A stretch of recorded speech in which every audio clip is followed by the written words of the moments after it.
They were just being a rascal. They weren't being a rebel, because being a rebel isn't something you can do. You can't be that. That's not an option. You know it's not an option because no one does it. You know that no one does it because if they were doing it, you would know about it.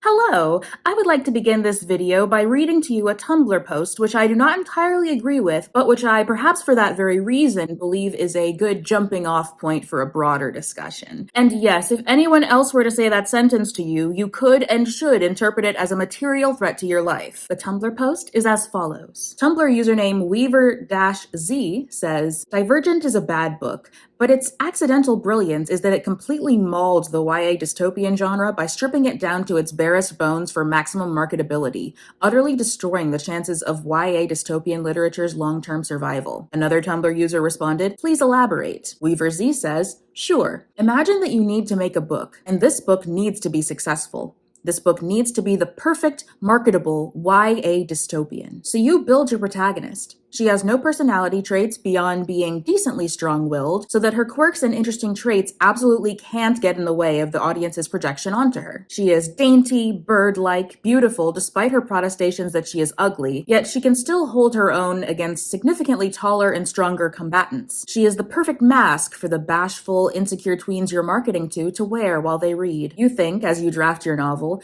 that you need to add something that appeals to the basest nature of teenagers, something this government does that will be perversely appealing to them. The Hunger Games titular games were the main draw of the books, despite the hatred its characters hold for the event. So the government forces everyone into Harry Potter houses. So the government makes everyone choose their faction, their single personality trait. Teenagers and tweens are basic. They likely identify by one distinct personality trait or career aspiration, and they'll thus be enchanted by this system. For years, Tumblr and Twitter bios will include Erudite or Dauntless alongside Aquarius and Ravenclaw and INTJ. Congratulations, you just made having more than one personality trait anathema to your world building. Your readers, and thus your protagonist, are naturally drawn to the faction that you have made ridiculously cooler and better than the others, Dauntless. The faction where they play dangerous games of capture the flag and don't work and act remarkably like teenagers with a budget. You add an attractive, tall man to help and hinder the protagonist. He is brooding and handsome. He doesn't need to be anything else. Villains appear soon afterward.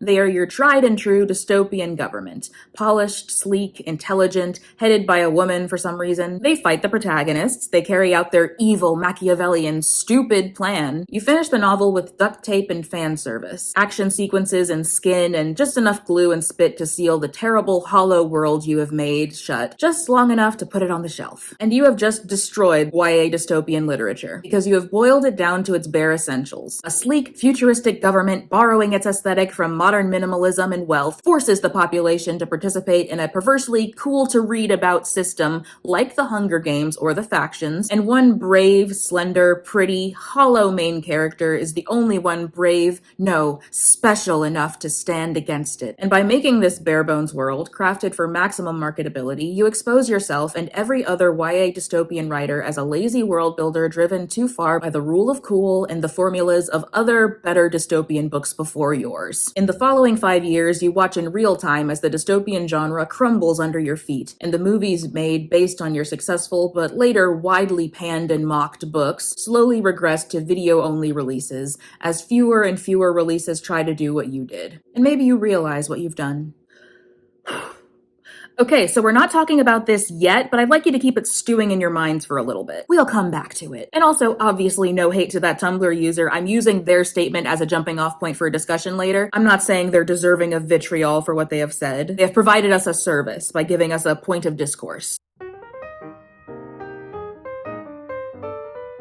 Greetings and salutations, beautiful humans. This is the Amity Elf, and if the Sunrise on the Reaping movie adapts all of those character deaths without changing any of the imagery to make it more palatable to a PG-13 audience, I will be shocked, astounded, and bewildered. But also maybe a little bit delighted. I mean, can you imagine?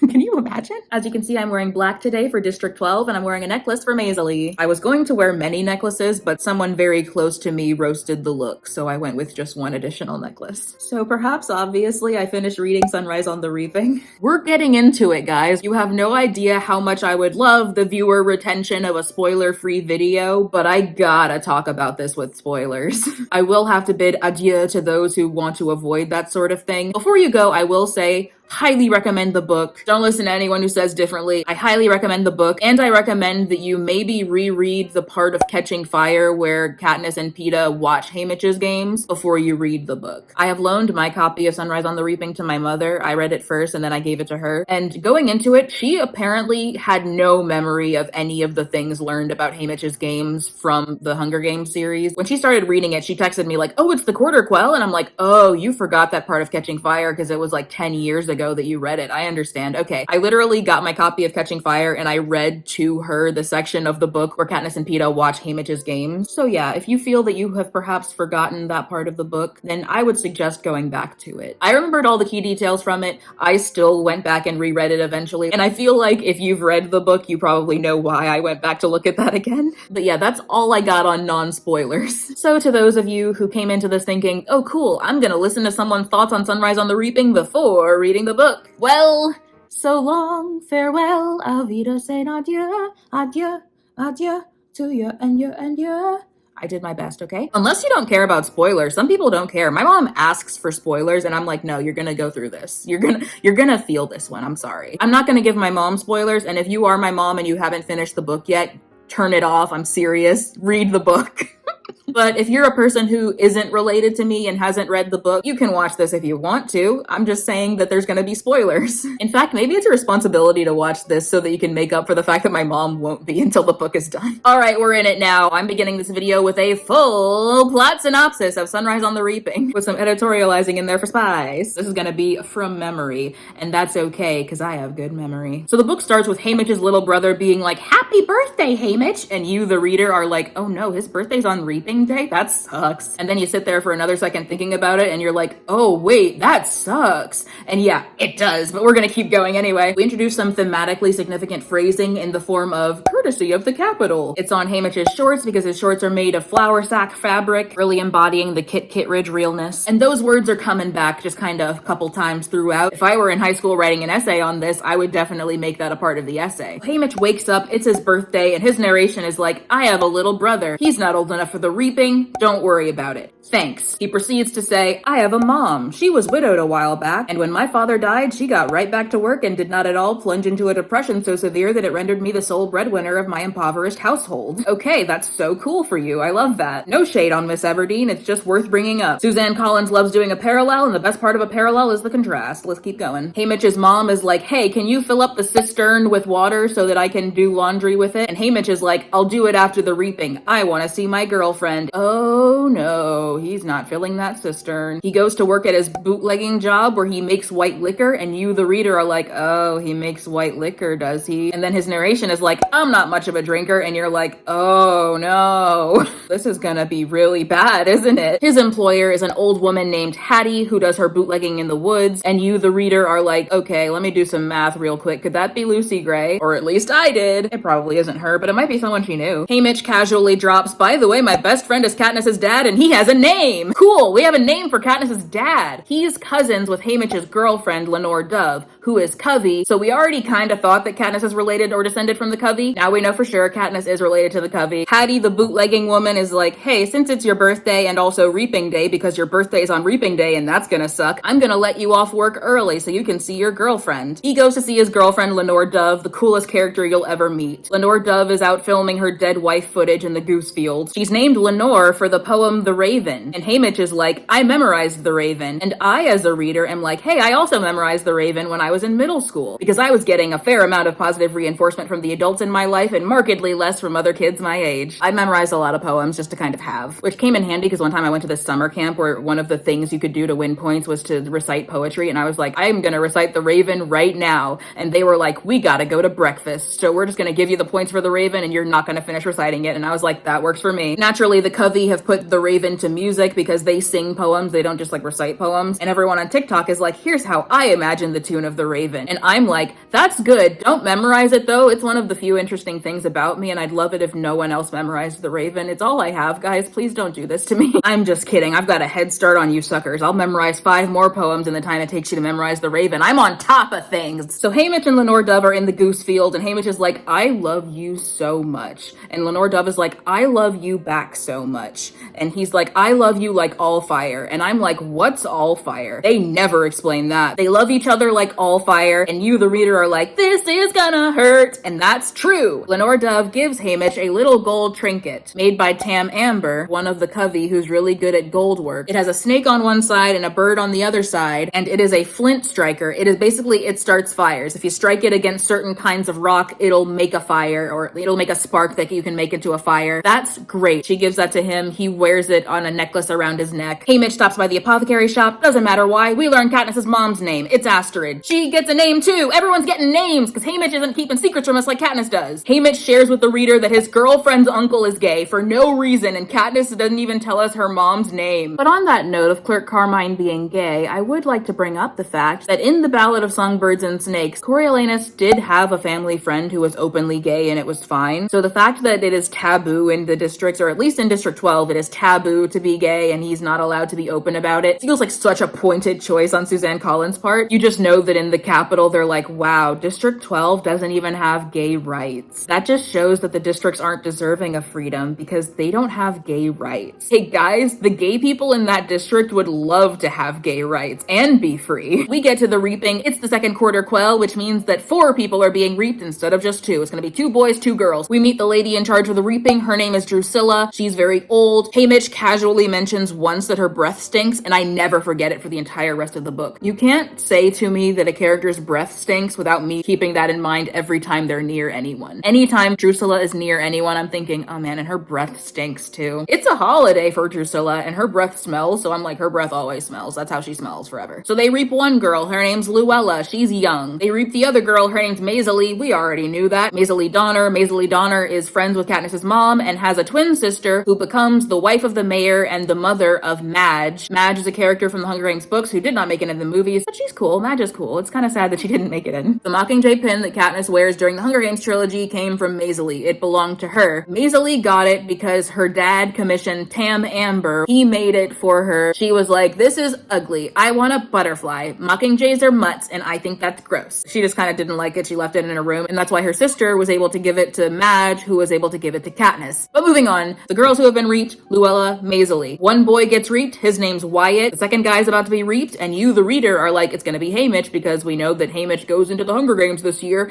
Instead, it's a guy named Woodbine Chance. But I'm gonna call him Sonic because he gotta go fast. By which I mean he breaks out running right away and does get shot dead. Also, he's related to the first guy to get hanged in the Ballad of Songbirds and Snakes, like the guy who the hanging tree was initially based on. That guy also had the surname Chance. So they reaped Woodbine Chance, but his family is all kind of rebellious, so he's like, I'm not getting reaped. I'm dying here. So he goes running, tries to run, but he don't get far, and his mama cries. Drusilla is like, why would you do that? Now we don't have a tribute. This is on TV, but it's not super duper live. We have a delay of 5 minutes. So in that 5 minutes, we need to get all of the blood off everything, and we need to reap another victor and act like it happened just now. We're clearing away the dead body. We got to get the body out of here so that it's not on camera when the 5 minutes are up and we're live. So the peacekeepers are carrying away Woodbine's body, and Woodbine's mom is crying over him. And Lenore Dove is like, I'm a good person, and for that reason, I'm going to go and comfort the mother. But the peacekeepers are like, hey, that's not the kind of thing we really allow or encourage people to do in this situation, and I think you know that. And Lenore Dove is like, yeah, I know, but I'm rebellious, so I'm kind of going to be doing whatever I want forever. Haymitch goes in like, oh no, they're going to beat up Lenore Dove. I gotta intervene. And because Haymitch intervened with the peacekeepers to protect Lenore Dove, Drusilla is like, hey, him, he'll be our tribute. Drag him over here. And she's like, tell me your name so I can read it out as if I reaped you. And also, if you don't cooperate, I'm going to make stuff so bad around here. You have no idea. It's going to get so bad if you don't get in line right now. So they do a pretend reaping for Haymitch, and that's what everyone sees. So that's what happened.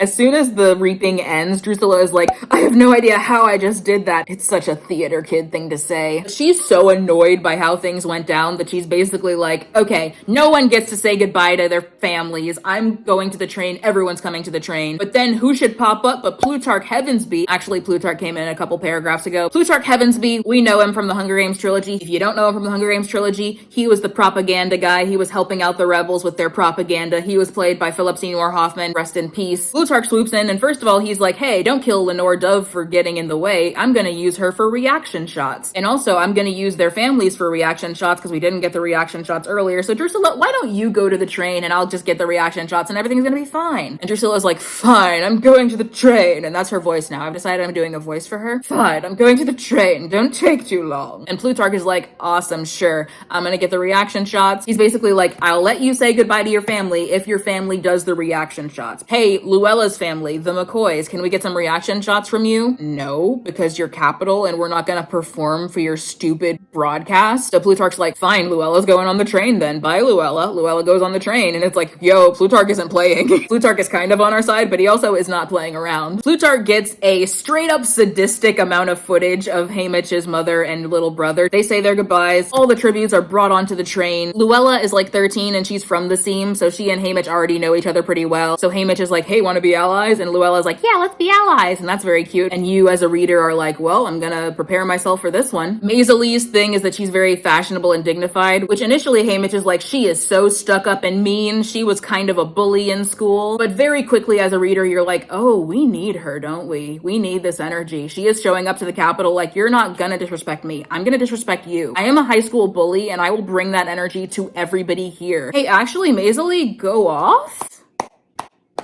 Maiseli's in there insulting Drusilla's outfits. Drusilla slaps her. Maiseli slaps her back because she's like, I'm going to the Hunger Games anyway. We can do this right now. I don't care. Drusilla beats her with a riding crop. Miss Collins does not waste a minute letting you hate Maiseli. Maiseli is cool the whole time. Luella is like, I don't want to be allies with Maiseli because she's mean, and I don't want to be allies with Wyatt because he's a Booker boy. Booker boys are gamblers. Haymitch is like, well, I'm a bootlegger, so obviously I can't throw stones. Luella's like, no, he's not just a gambler. His family bets on the game specifically. It's not just regular gambling. They bet on tributes and stuff, and that's really, really frowned upon in the districts. Like, if you're a person in the districts who bets on tributes, you're a pariah. They get to the Capitol and they're kind of stripped down and showered in the old gymnasium of the academy that Coriolanus attended. They specify that the old gymnasium hasn't been used for like 40 years, probably because Sejanus's father bought the school a new gymnasium during the book The Ballad of Songbirds and Snakes. Ah, cool, continuity. They get sprayed with insecticides and they get washed off, they get shaved, all of that happens. Haymitch meets his stylist, Proserpina, and the other one, the boy one, who cares? They're like, I'm doing this for college credit and I am so excited to be here. I don't 100% view you as inhuman, but I am going to treat you very casually for the fact that you are going to your death. While they're there, Maiseli's already bullying the careers. Oh, you're in the butt crushers? All of the districts get color-coded outfits. District 12 gets black. Their stylist is named Magno Stift, which is wild. And his gimmick is that he wears live reptiles. He shows up and he's like, I'm here. I'm thoroughly intoxicated. I'm not wearing pants and I have snakes in my ears. They're alive and in pain. The chariot goes out with all four of them crammed into a chariot, and it's like, yo, did they get bigger chariots for this, or are we just gonna be crammed into a chariot, all four of us? And that either doesn't matter or really matters, because when they go out, you know, they're riding along, a firework happens, it scares their horses. Their horses freak out and they go flying out of the chariot, and Luella bashes her head open and dies, guys. Luella's dead. And Haymitch is just so torn apart by the tragedy of it that he scoops up Luella, grabs the nearest chariot, stealing it from the District 1 guy. He rides the chariot all the way to the end where the presidential mansion is, and Snow is waiting for everyone to make it. No one has made it yet because all the chariots are in disarray because of the stupid mistake that just happened. Haymitch is the first one to arrive on his stolen chariot. He lays Luella basically at President Snow's feet, like not physically, there's like an amount of distance because President Snow is on the balcony or whatever, but he lays Luella out and he kind of like applauds as if to say, hey, this is your handiwork. You did this one. Way to go. Good job, Coriolanus. And Snow is just like, okay. That's fine. And then he kind of zeroes in on Haymitch's necklace, the Flint Striker necklace. And you as a reader are like, I guess he recognizes that as Covey handiwork. I don't know exactly why he recognizes it as Covey handiwork. Is it because of the songbird and the snake? Or did he at some point learn about Tam Amber's work with gold? Doesn't matter, he knows. Haymitch is escorted back to the group, loses his temper because Wyatt is talking about statistics and people's odds and stuff. And Wyatt doesn't mean anything by it, but Haymitch is just coming from a place of, my friend just died in front of me. So it's not super welcome for Wyatt to be talking about everyone's Hunger Games odds. Haymitch is like, how much do you think your dad is betting on you? Wyatt answers the question, but basically both he and Maiseli kind of leave Haymitch alone for a bit because they're like, yo, I think he's in a bad mood. Haymitch sits down by himself, and then a little boy walks up to him, and the little boy is like, hi, I'm Ampert. I'm here to look the audience directly in the eye and tell them, if you were thinking about recovering from the Luella thing, don't, because this Hunger Games has 48 tributes where we're already expected to lose 47, we've lost 2, and we still somehow have 47 to go. Not really. What Empert actually says is, hey, I can pick locks. Also, I'm thinking about starting this big alliance that'll rival the careers. You know how the tributes from Districts 1, 2, and 4 usually kind of band together and kill everyone? I'm thinking about having everybody else band together and kill them. That way we'll be fine. It's symbolic. And Haymitch is like, okay, I guess that sounds kind of cool. I'm pretty fresh off the death of my friend though, so I'm gonna have to like sit on that for a bit. And Ambert's like,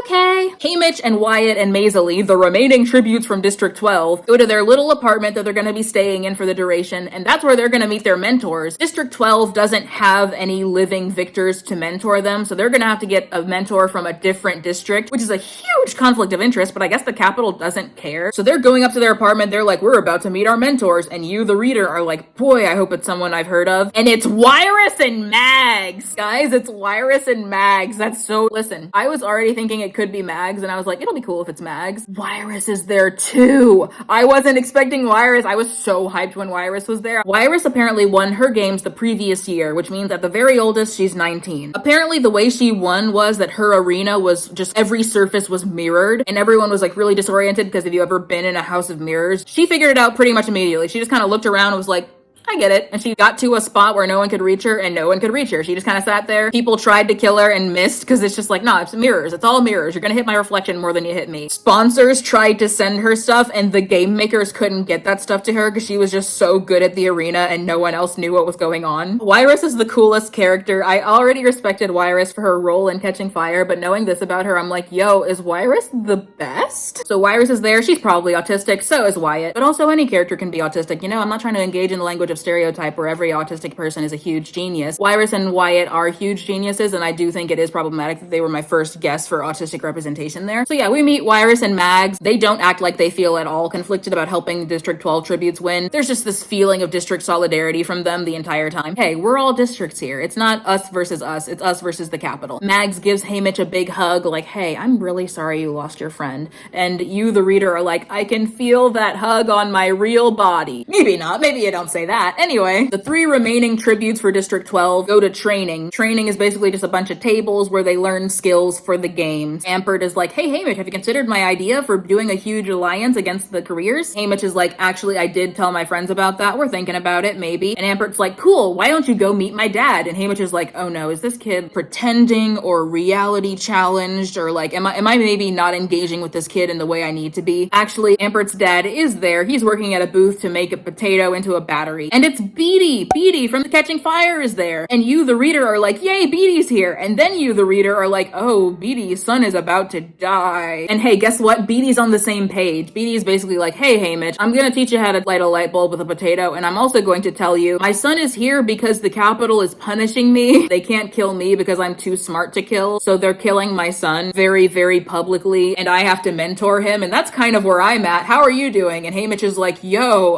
not great, but maybe better than that. I'm really sorry, man. Then they talk kind of cryptically about breaking the arena for a while, like, hey, can the arena be broken? Beatty is like, let's put a pin in that to talk about later. The alliance between everyone but the careers is definitely underway. Ampert has already won over some of the districts. Haymitch wins over another district by basically bringing them the extra food from his group. They've all been provided a certain amount of food for that training day. The careers have gone to bully one of the districts like, hey, we're destroying your food and or taking your food, whatever. They steal the food of one of the districts. Haymitch goes over like, man, I saw that they stole your food. Hey, we've got some extra food because one of our tributes died. Here, you can have our food. And they're like, wow, that's so nice of you. We're gonna join your alliance. Those tributes are dressed in clothing that is dove colored. And Haymitch, who still loves Lenore Dove and everything associated with Lenore Dove 100% forever, is like, hey, those are my doves. And he calls them my doves for the rest of the book. And that is beautiful and so sad and beautiful. And I love it. My doves were following me for the rest of the day. And it's like, oh, he made friends. And then you're like, oh no, he made friends. But everyone's feeling great about it. We've done some progress on the alliance. We've got like, I don't know, most of the districts on our side. They're on the way back to the apartment from training. And then suddenly Plutarch is like, hey, President Snow wants to see you. No, not all of you, just you, Haymitch. Haymitch is like, oh yeah, I did kind of publicly disrespect him. This is gonna be bad. Plutarch walks Haymitch into his mansion. President Snow shows up, actively sick and vomiting, because he's just finished poisoning the guy who did the chariot parade, and as we know from the Hunger Games series, his method of poison is to poison himself and the other person so they don't suspect it. let's enjoy this food. It was poisoned. I'm gonna take the antidote, but it doesn't work super good, so I am still ill, but I did survive the poison, but you didn't, you're dead. So the guy who did the chariot parade is dead because the chariot parade sucked and Snow didn't like that. Snow has killed him. Snow is vomiting from the effects of the poison, but he still showed up. Hey, I'm sick. Plutarch, get me some milk. He needs some milk. Plutarch is like, hey, Haymitch, go grab the milk from my milk fridge. Haymitch goes and chugs a full gallon of milk just right there. He's hidden by the fridge door, so the assumption is no one sees him doing that, but he does chug a full gallon of milk, like glug, glug, glug, glug. Then he comes out and he's like, it was empty, there's no milk. We don't remember the milk in the bottle. It must have fallen off its shelf alone. Plutarch is gone to get milk, and Haymitch is alone with President Snow. President Snow throws up one more time, and he's feeling better, and he's basically like, so that little gold trinket you're wearing, let me see that. Technically, you're not supposed to bring tools into the arena. It's supposed to be just little mementos from home. If this is just a necklace, then it's fine. If this is a flint striker, they're gonna confiscate it, and I'm never gonna see it again. The president asks to see it, and Snow sees an engraved message on it that says, I love you like all fire, signed LD. Who's LD? Haymitch is like, she's my girl back home. Okay, what's LD stand for? He said Lenore. He's not saying her whole name because he doesn't want to get her in trouble. And Snow decides to get cute with it. Like, he's like, let's see, what could D stand for? What colors could D stand for? Since I know that the Covey named their kids first name, poem name, second name, color name. What colors start with D? Could it be dark green? Could it be daffodil? Haymitch is like, yo, why does he know about the Covey? Why does he know my girlfriend is Covey? Oh no, why does he know these things? But Snow is like, I give up. What's her second name? Lenore Dove. Okay, that's cheating, but it's fine. I suppose Dove is kind of a color. And then President Snow continues to espouse a lot of deep knowledge about District 12, saying a lot of stuff that you only know if you've been there or have really intricate spy networks, I guess. We know from Ballad of Songbirds and Snakes that he served there as a peacekeeper. Haymitch says the idiom, you catch more flies with honey than vinegar, and Snow is like, oh, I see the homie aphorisms are still alive and well in District 12, and I'm like, you suck! You condescending jerk. But also, I still love this characterization of District 12 as like, oh, they're Southern, they're country. I enjoy that about them. And then, embarrassingly unprompted, Snow is like, I'll bet your girlfriend doesn't even love you, because that's what Covey do, you know? That's what Covey women do, you know? They say they say that they love you and they act like they love you, but actually they don't love you. Like, none of them do. And it's like, okay, first of all, obviously this feels super racial what you're doing. Like, I dated one once, so I know what they're all like. They are incapable of loving someone. Obviously that seems so racial. Backburner, more to the point, my guy, that is the most pathetic speech you could have given. And listen, Snow is the president, and you can see that he really feels in power throughout this whole thing. He showed up throwing up. He showed up vomiting. He's not embarrassed by the fact that he's sick. He's not embarrassed by the fact that he got his heart broken. Why? Because he's in a position of power to kill anyone. And this is why everyone who read the book wishes that Maisley got to talk to him just once. So yeah, President Snow, unprompted, tells a 16-year-old boy that his girlfriend doesn't love him because he has hang-ups about Lucy Gray. Lucy Gray, sweetie, you have the final victory forever. You are in the trees, you're in the breeze, your footsteps on the ground, he'll see your face in every place, but he can't catch you now. So yeah, Snow does his weird speech about his Rizless existence, and then he's like, by the way, obviously I am gonna make sure you die for that thing you did at the chariot parade. That was actually really rude, the way you laid her body in front of me and were like, hoo, that's your fault. I don't like that kind of thing. So I am gonna make sure you die in the games, obviously. But hey, bright side, as long as I'm killing you in the games, I don't have to kill your family or girlfriend, so that's something.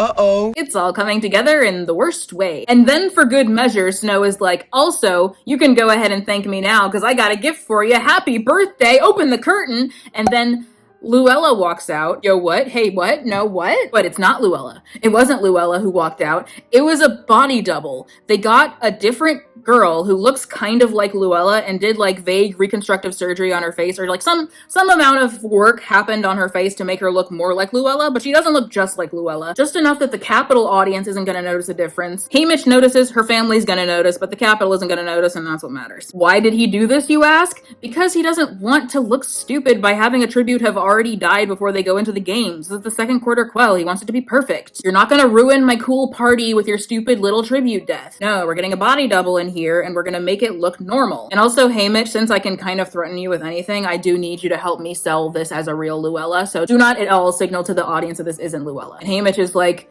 well, this is sadistic, but I guess I'll take her back to the apartment with me. Come along, stranger. The stranger's like, hi, I'm Luella McCoy. And that's off-putting. Plutarch has at some point come back and he's like, yo, that's weird. I don't like that at all. And Haymitch is like, oh, you don't? That's so great. That's so progressive of you. Wow, I'm so glad that you don't like this. He brings fake Luella back to the apartment, introduces her to Wyatt and Maisie, and they're like, yo, this is messed up, but I guess we're dealing with it. Fake Luella is clearly very traumatized, by the way. Just right off the rip, the fact that she's like, hello, I'm Luella McCoy. My name's Haymitch. Hello, Haymitch. I'm Luella McCoy. Like, the fact that she talks that way is already like, oh, something terrible happened to this one, huh? But also, she's got like an implant in her ear that is feeding her instructions and also just kind of physically paining her because it's a thing in her ear, just kind of stuck in her ear canal, and it hurts and it's bad. Haymitch's initial annoyance with this person he's supposed to pretend is his close friend subsides when he kind of realizes, oh yeah, she's also a victim in all of this. This is a girl who has been tortured and is now being made to go into the Hunger Games. They all agree to call her Lulu. This is a piece of information that they discover over time, but I'm just gonna say it now because it's not worth sprinkling in all the different instances in which they have this proven to them. But she's presumably from District 11. Because she's from District 11, I get to say she's black. Yeah, I'm sure not everyone in District 11 is black, but what, do you not want her to be black? Would you prefer if she's not black? Why is that? I'm sorry, that was a little unfair of me, wasn't it? She's not white though. She's certainly not white. There was one moment where I distinctly believed that Luella was black right away, but that was in the context of thinking Maisie might have been racist.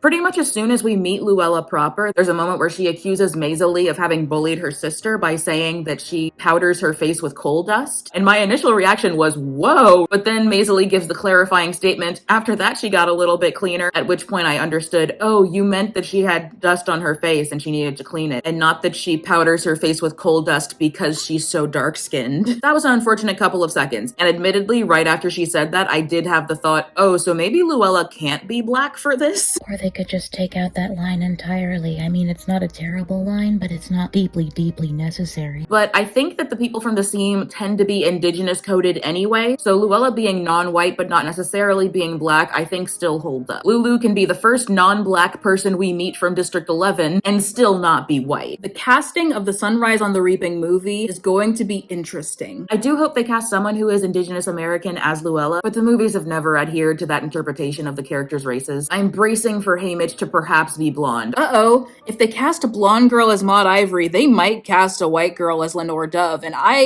am gonna have to make peace with that, aren't I? I'm sure the actors will do a great job no matter what, but I am allowed to feel how I feel. So yeah, at this point, the District 12 tributes are pretty much allies. They agree they're sleeping in the same bedroom. Haymitch knows that he's gonna die because Snow said, I'm gonna make sure you die. So he's going into this like, I just need to make sure that I die in a way I can approve of. During the night, while all the District 12 tributes are sleeping together, suddenly the power goes off. Haymitch goes out into the hallway and Beatty is there, and Beatty is like, yo, were you serious about breaking the arena? Because I have an idea where we can break the arena. Haymitch is like, sure, I'm dying anyway. Let's do this. I want to do some rebel stuff before I go. Beatty is like, cool. We're gonna need you to bomb the water tank beneath the arena. There's a water tank beneath the arena. If you bomb it, then the whole level beneath the arena will flood, and that'll take out their computer stuff and they won't be able to control the arena. Awesome. Haymitch is like, I'm on it. How do I do it? Beatty is like, first of all, you need the explosive substance, you need a fuse, and you need a fire. We have replaced some of the tribute's tokens with the explosive substance. Ampert has the fuse. My little boy, he has the fuse. He'll get to the fuse. Fire, that's on you. And he's like, I can do fire. I have a flint striker from my rebel girlfriend. What we're gonna need you to do is, we're gonna need you to, as soon as the games start, you're gonna go north. You're gonna find one of the little holes that the mutts come out of, because when they release mutts, they're coming from below. So find one of the holes they come out of, get down into those holes, find the water tank, stick the explosive substance to the water tank, get the fuse in the explosive substance, light the fuse. Then you're gonna have like a minute to run and get out of there before it floods. Oh, also Haymitch says something along the lines of like, oh, I'm gonna try to make sure Ampert survives. And Beatty's like, he's gonna die, Haymitch, he's gonna die. He's there because Snow wants to kill him. The best thing I can do for him is let him have died for something. Also, Ampert, hey Ampert, are you the coolest 12-year-old alive? Beatty heads out, the lights come back on, Haymitch goes to bed like nothing happened. And he's keeping this a secret from the other District 12 tributes because he's gonna die, but one of them could still survive, and they don't need to have been in on a rebel plan. The Alliance against the Careers, they're called the Newcomers now. The Careers have 4 districts, the Newcomers have the remaining 8 districts. They finish their training, they do the interviews. For the interviews, uh-oh, we have the same stylist as before, and he sucks. He doesn't show up for their prep. Proserpina and the other one show up, and they're like, hey, Magno is like passed out or something, and we have nothing for you guys to wear. So Proserpina calls her sister shows up, it's Effie Trinket. Hey, her sister's Effie Trinket. She's been bringing up her sister enough that you're kind of like, I think her sister might be something. But yeah, her sister's Effie. That's cool. Effie shows up like, I've got some old black clothes from our relatives. She's very propagandized, but she's nice to them. Like, she's not mean. She's not dismissive like Drusilla is. So Effie's here. More on that later. She gets them all dressed up. They look good. Their interviews happen, and in their interviews, everyone kind of plays a role. Magno Stift shows up at the last minute and gives Lulu a snake. So now Lulu's thing is that she has a giant snake on her shoulders. Caesar Flickerman's the interviewer. He is less nice to the tributes than he is in the original trilogy. At this point, he's younger, and the vibe that I get is that either his stage persona hasn't fully developed, or his stage persona just hasn't mellowed into what it is by the point of the original trilogy. Because in the original trilogy, Katniss makes a point of saying that Caesar Flickerman always makes the tributes look good. He isn't just there to entertain the Capitol, so he isn't just making fun of the tributes for the entertainment of the Capitol. He is making them look good. But at this point in the timeline, he calls somebody a meathead, and he's like, hey, this guy is stupid. Anyway, next. He's a lot rougher edged than he is in the trilogy, which I think is very interesting. It suggests a lot about the trajectory of how the games are treated or how people treat the tributes. More on that later. The careers come across as kind of stupid and thuggish in their interviews, partially because Caesar is doing this to them, whereas the newcomers come across as very united, very streamlined in their messaging, and very intelligent. Wyatt's interview happens, and he's all like, I know the odds of all of the people in this game. Maisley's thing is that she roasts people. Haymitch goes on, and his persona is that he's a rascal. We already saw part of the interview in Catching Fire, so the line where he's like, they're still gonna be 100% as stupid as always, so I wouldn't worry about it. But he also says some pretty genuine stuff about the Alliance and how the newcomers are safe with him. He cracks some jokes about being a bootlegger, and Caesar's like, oh, that's so edgy, but not in a way that we find threatening. They have one last photo shoot with Plutarch, at which point Plutarch is like, hey, I'm a rebel, and also I'm gonna tell you a secret about the arena, which is that the way that the sun moves is gonna be real. So you can tell directions based on the movement of the sun. Is the sun coming up? Then put it on the left. In this case, he'll be putting it on the right. But how are we supposed to trust Plutarch, you may ask? He's from the Capitol. How could we possibly trust him? He arranges for Haymitch to talk to Lenore Dove on the phone, which has never happened before. Like, we've never had a tribute able to call their loved ones back at home. Plutarch arranges for Haymitch to call Lenore Dove on the phone. From this, Haymitch learns that Lenore Dove is in jail because she was so upset about Haymitch being reaped and felt so culpable for it because, you know, she was the one who was trying to comfort Woodbine's mother. She felt like she had to do rebel stuff. So she was like singing songs in the square, and they were rebellious songs that the Capitol doesn't like the Hanging Tree. So because of this, she is in jail. She says that she's gonna be released tomorrow, but she's not. They go to the arena. The arena, as described in Catching Fire, it's a beautiful paradise. Everything's so colorful. If they don't make it colorful in the movie, I'm gonna be very annoyed. I know movies don't love doing saturation of color. I know that Lucy Gray's rainbow dress was underwhelming. This, they better get right. I better see some color on that doggone arena. I will fight somebody. I'm not gonna fight anybody, but I do want it to be colorful though. Then again, maybe I won't notice because I saw Wicked opening night and I didn't notice any problem with the color grading, and then afterward everyone was like, the colors aren't bright enough, and I was like, yo, really? It didn't cross my mind.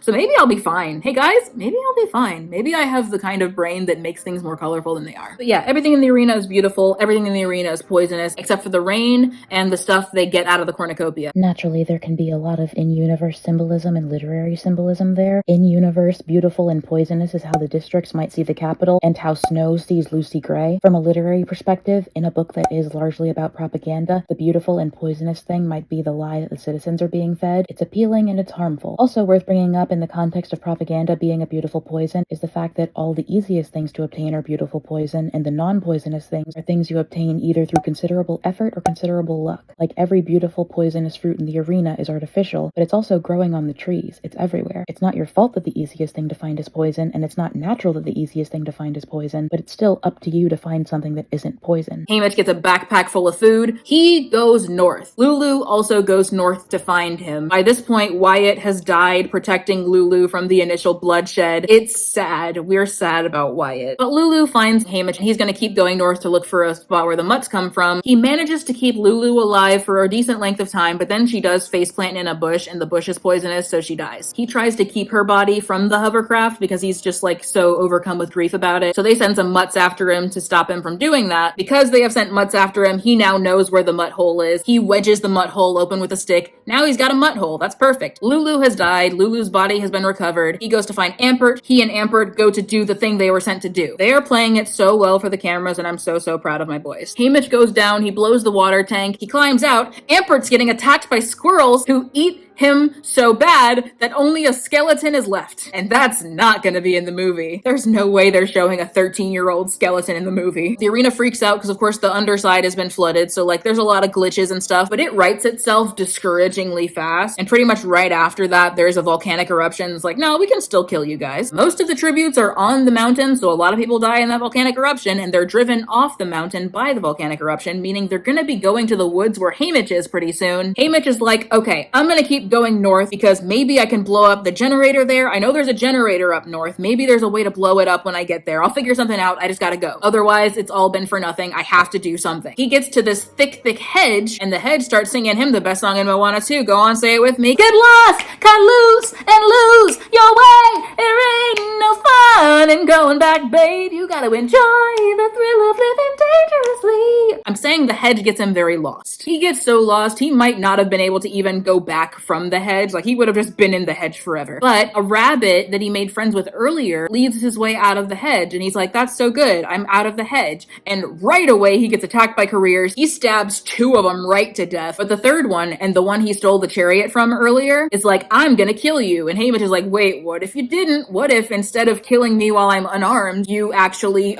gave me my weapon back and we fought on equal terms? And he's like, no, why would I do that for you? So he does almost kill Haymitch, but then Maisily shows up like with a blow dart and kills that guy. That guy is dead. Maisily and Haymitch are like, let's ally up. That part was also in Catching Fire. They get so close during this time, it is simply heartbreaking. Maisily says that she'll be his sister. She's his sister. They run into a career from District 4 and a career from District 2, and at this point in the timeline, those are the last 2 careers. The girl from 4 and the girl from 2. They're about to get tangled in conflict with them, but instead they come across 2 game makers who are doing maintenance on the arena because Haymitch damaged the arena, so they had to send people in person to fix stuff, and they're like, hey, you guys are game makers? As in, you guys are Capitol representatives who are here in the arena with us right now? That must have been a blast from the past for Coriolanus, mustn't it? And Maisily is like, you guys must be pretty expendable for them to have stuck you in here with us, huh? And they're like, yo, you're right, we're gonna get killed, aren't we? Maisily and the girl from 4 are like, yeah, for sure you are. They kill those game makers. Haymitch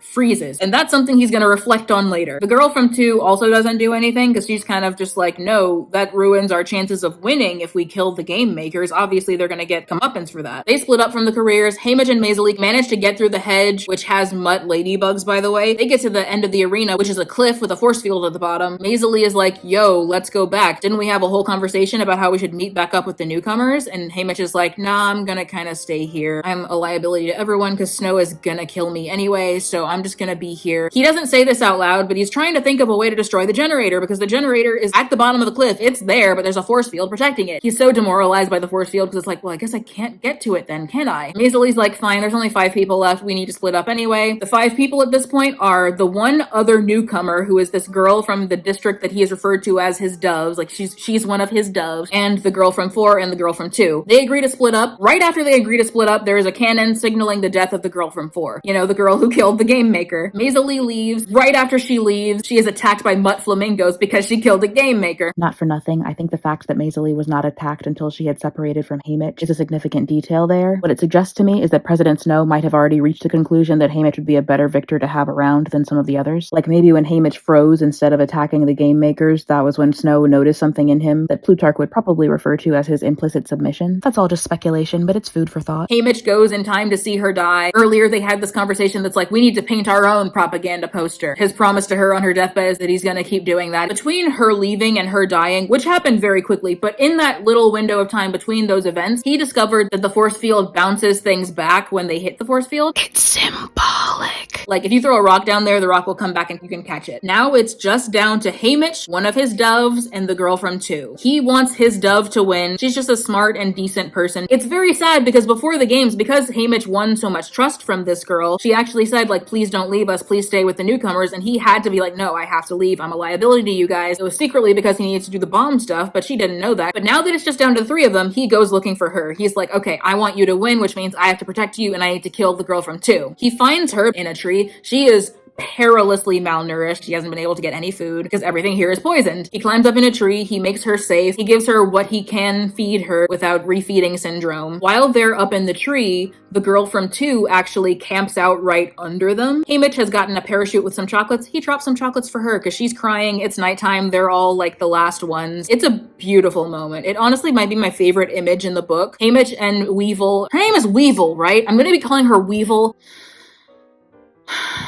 Her name is Welly. Haymitch and Weevil are in the tree. He is taking care of her. He has made a potato lamp so that she'll have a nightlight because she's scared of the dark. And the girl from 2 is beneath them, and she catches the chocolate that Haymitch dropped for her, and she eats it, and she's crying, and it's beautiful. It's a beautiful moment of solidarity of like, yeah, when the morning comes, someone's gonna have to die, but right now we're all human children who are mourning, and we're gonna kind of share in that for a second. That's really nice. Morning comes, the girl from 2 has gone someplace else, probably the cornucopia, but who knows. Haymitch's objective at this point is that he's going to blow up the cornucopia as kind of a screw you to the Capitol. It's his last screw you that he's got, is blowing up the cornucopia, and doing it in such a way that the girl from 2 dies, because if it's the final blow of the games, they have to air it. They're not allowed to just like crop it out and like, anyway, they won. Like, no, you have to show it because it was the last thing that happened. So he's going to blow up the cornucopia in a way that kills him and the girl from 2. But in order to do that, he does need to feed Weevil first. Her name is Welly. He goes out to find some wood that he can burn for her because she's cold. And when he goes out to find dry wood, she gets decapitated by the girl from 2. Girl from 2 and Haymitch, they have a terrible axe fight. They kind of hobble to the cliffside. While they're hobbling towards the cliffside, Haymitch hastily puts together a bomb, and he lobs a bomb over the side of the cliff to just kind of explode something. Just explode something. There's a force field, but we're gonna explode something. Maybe we'll get the generator, probably not, but we'll get something. Just lob it over. He lobs the bomb. The girl from 2 throws an axe at him, which misses because he is crumpled to the ground. The axe hits the force field, bounces back, kills her. Good news, Haymitch, you survived the Hunger Games. There has never once been a book that has made me say, I'm so sorry you didn't die. Like, I had to reevaluate some stuff because I was like, wait, no, it's good to live. It's actually a good thing that he lived. There's always a reason to keep living. It's good that he lived. It really felt like he was cornered into it. Like, the whole time he was just trying to be like, okay, I'm going to die in a way that has meaning. That is my determination. People just kept dying. He kept trying so hard to protect people, but they just kept dying on him, and it's like, oh no, it's me. I'm the victor. Before Weevil died, Haymitch got a parachute from President Snow, a bottle of milk, and a note that says, courtesy of the Capitol. The subtext there is so great because it's like, if you give this to your ally, she's going to die because you know it's poisoned because you know what you did. You know that you chugged the milk, and now you know that Snow knows that you chugged the milk. If you give this milk to your malnourished tribute, you will have killed her. If you drink the milk, you will have signaled to the audience that you don't care about her because you've basically been like, heh, I acted like I care about her, but I'm gonna chug this gallon of milk instead of giving it to her. Why not give it to the rabbits? You've been testing poison stuff on rabbits before. It's probably like, just give it to the rabbits. But Haymitch knows anyway that he's supposed to die, so he's like, okay, I guess this is the moment. I guess this is the moment that Snow is telling me this is your chance to die. He doesn't chug it, and honestly, it's open to interpretation whether that was Snow's intention. But anyway, Haymitch is saved by hovercraft. He is healed of his injuries. He is kept in a lab where there are also avoxes and a rabbit being eaten by a snake. One fun thing about Suzanne Collins' use of animals for her symbolism is that she doesn't allow any animal to be the ontologically evil animal or the ontologically good animal. For Haymitch, the dove-colored rabbit is the animal that helped him find his way in the arena, the animal that helped show him what was or wasn't poisoned. So to see a snake eating a rabbit feels symbolic of Snow having the upper hand over Haymitch. Snow is the snake. That's also a possible interpretation of the title, The Ballad of Songbirds and Snakes. Lucy Gray is the songbird, Snow is the snake. But in the actual text, both songbirds and snakes are friends to Lucy Gray and enemies to Coriolanus. For Haymitch, rabbits are the friend animal and squirrels are the enemy animal, but to Katniss, rabbits and squirrels are both just food, end of. There's a lot there. It's like the rose versus primrose thing. Katniss sees a rose and reacts with immediate anger until she realizes it's a primrose. It's not Snow's flower, it's her sister's flower, but they're both roses. And just clearly the vibe is like, we are keeping you in a hostile environment on purpose right away. You're coming straight out of what should be the most traumatizing thing in your life. You're going straight into like a horror house full of the horrors we do to people. He wakes up in the apartment, Mags and Wyrus aren't there. The fridge is full of milk. It's like, oh, you like milk? You like milk, you little punk? We're gonna drink only milk. It's gonna be just milk from now on. I'll bet you love milk, don't ya? Haymitch goes to the little like recap thing because, you know, there's always the post-games interview with the victor. He sees Wyrus and Mags for the first time time and realizes that they have been dreadfully tortured, and no one in the Capitol realizes that he did revolutionary stuff. Because the Capitol is in control of their narrative, they rearrange clips in a different order than what happened in the games, and everyone acts like they don't notice. Yeah, sure, cool, that was fun. They don't question anything. They just see it in a different order than how it was aired, and they're like, sure, whatever. First of all, Haymitch is thoroughly demoralized, seeing the ways that every revolutionary thing he did has been erased. Even just the revolutionary fact that the newcomers banded together and formed this big alliance, that's gone. Every alliance that Haymitch formed has been edited out in such a way that really builds a feeling of culpability inside of him, because it's like, hey, remember when all of the other newcomers went onto the mountain and you went a different direction and you didn't help them and you didn't save them? Remember all these people you didn't save? Here's the footage of Ampert dying, but you weren't there. That is like so cruel. Like, he's already got some survivor's guilt and they're really piling onto it by being like, you weren't there for them.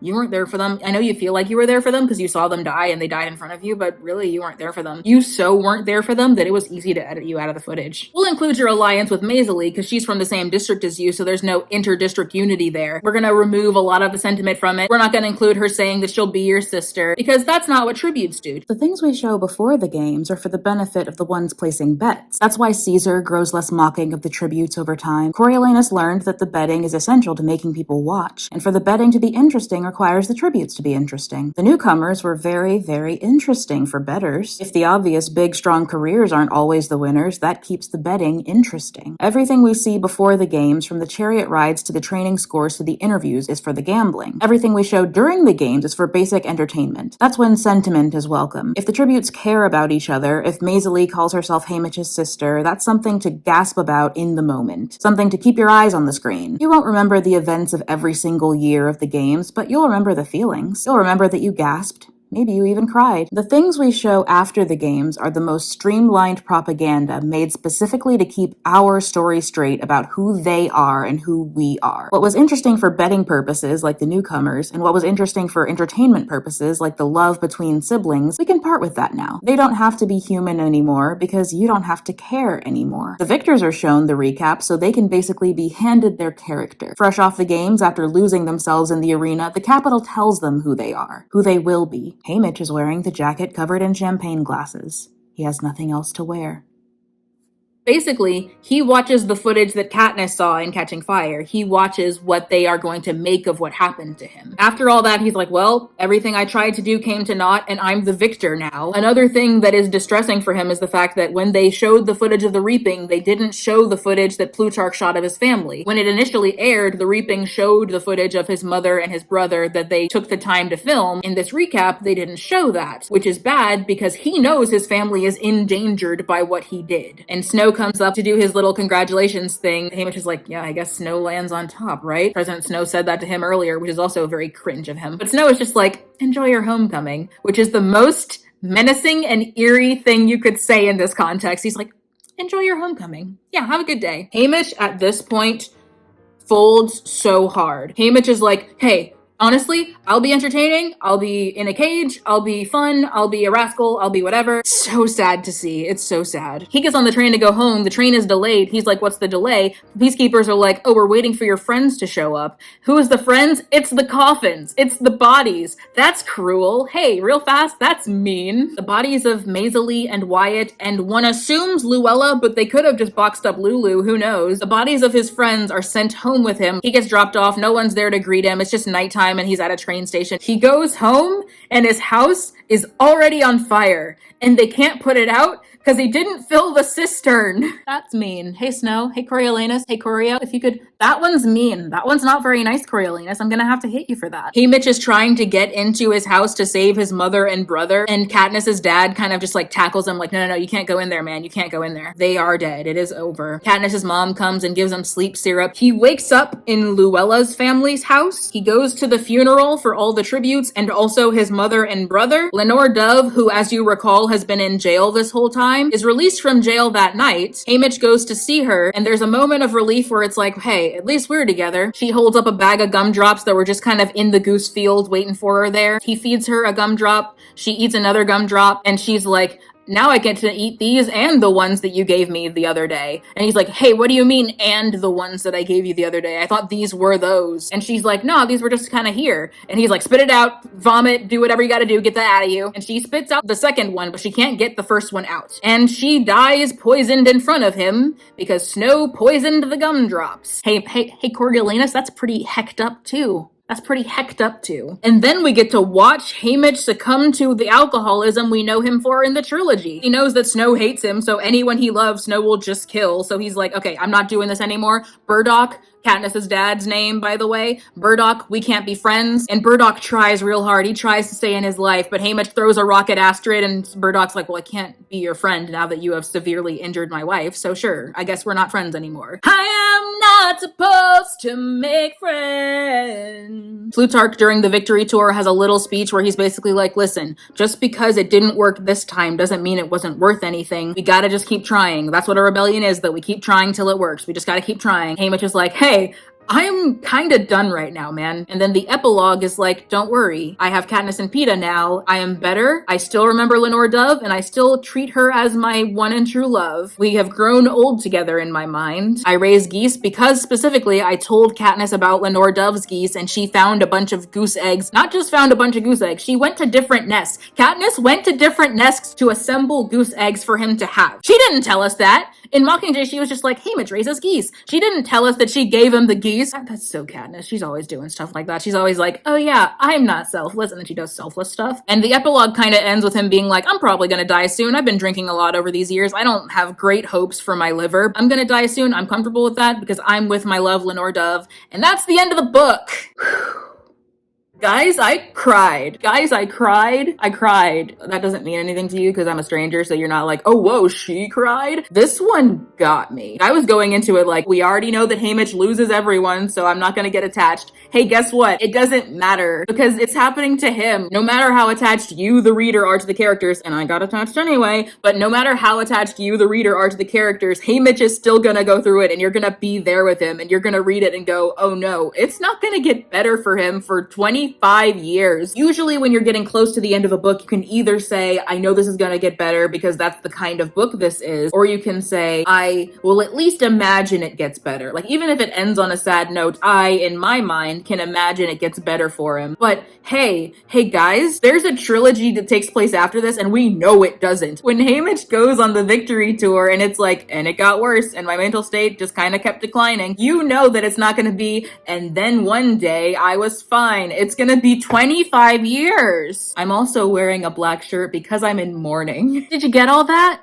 Cool, because that was just the summary. We're getting into it now. I'm not going to take too long belaboring how much I like this book. Let it just be understood that the respect for Suzanne Collins, which I expressed in my previous Hunger Games video, remains at this point. Miss Collins knows how to tell a story. And every time I have seen a person on the internet saying, here's a plot hole I found from Sunrise on the Reaping, I have in my own brain been like, nah, I can explain that. I can explain that one away. I'm not confused by this one. Maybe I'm just built different, you know, maybe it's just an intelligence thing. I'm kidding, of course, obviously. Everyone's allowed to have their own thoughts on the book. I just think that all the plot holes I've seen people bring up about the book have not held water for me. If Haymitch was Katniss's dad's best friend, why didn't he feed their family when they were starving? Well, pretty much his only point of human contact was the hob, so one imagines he kind of didn't know they were starving. I'm pretty sure Katniss said specifically in the original trilogy that she had to kind of keep that under wraps so she and Prim wouldn't get taken away by the authorities. If anything, Haymitch probably would have reflected on his own story of his mother being widowed and been like, ah man, I'll bet Astrid's working so hard right now, and it's a bummer that she has to work that hard, but I also know that President Snow hates me and I don't want to get another person in my life who's going to get killed. So just little things like that, things where I'm kind of like, okay, did you just want there to be a plot hole? My first impulse is always to find a way for it to make sense. I've never found it very rewarding to be like, haha, I've pulled a thread. Like, why? For what? Unless I guess you just don't want Sunrise on the Reaping to be canon. If you don't want it to be canon, then it can not be canon in your mind, but I think everything kind of holds up. I don't think the epilogue suggests that Haymitch was following Katniss's progress through the years or keeping track of her persistently. The impression I got from reading the epilogue was he was aware of her. He probably thought about her every now and then, but he wasn't keeping track of her because he believed that would be dangerous for the family. And also he was just like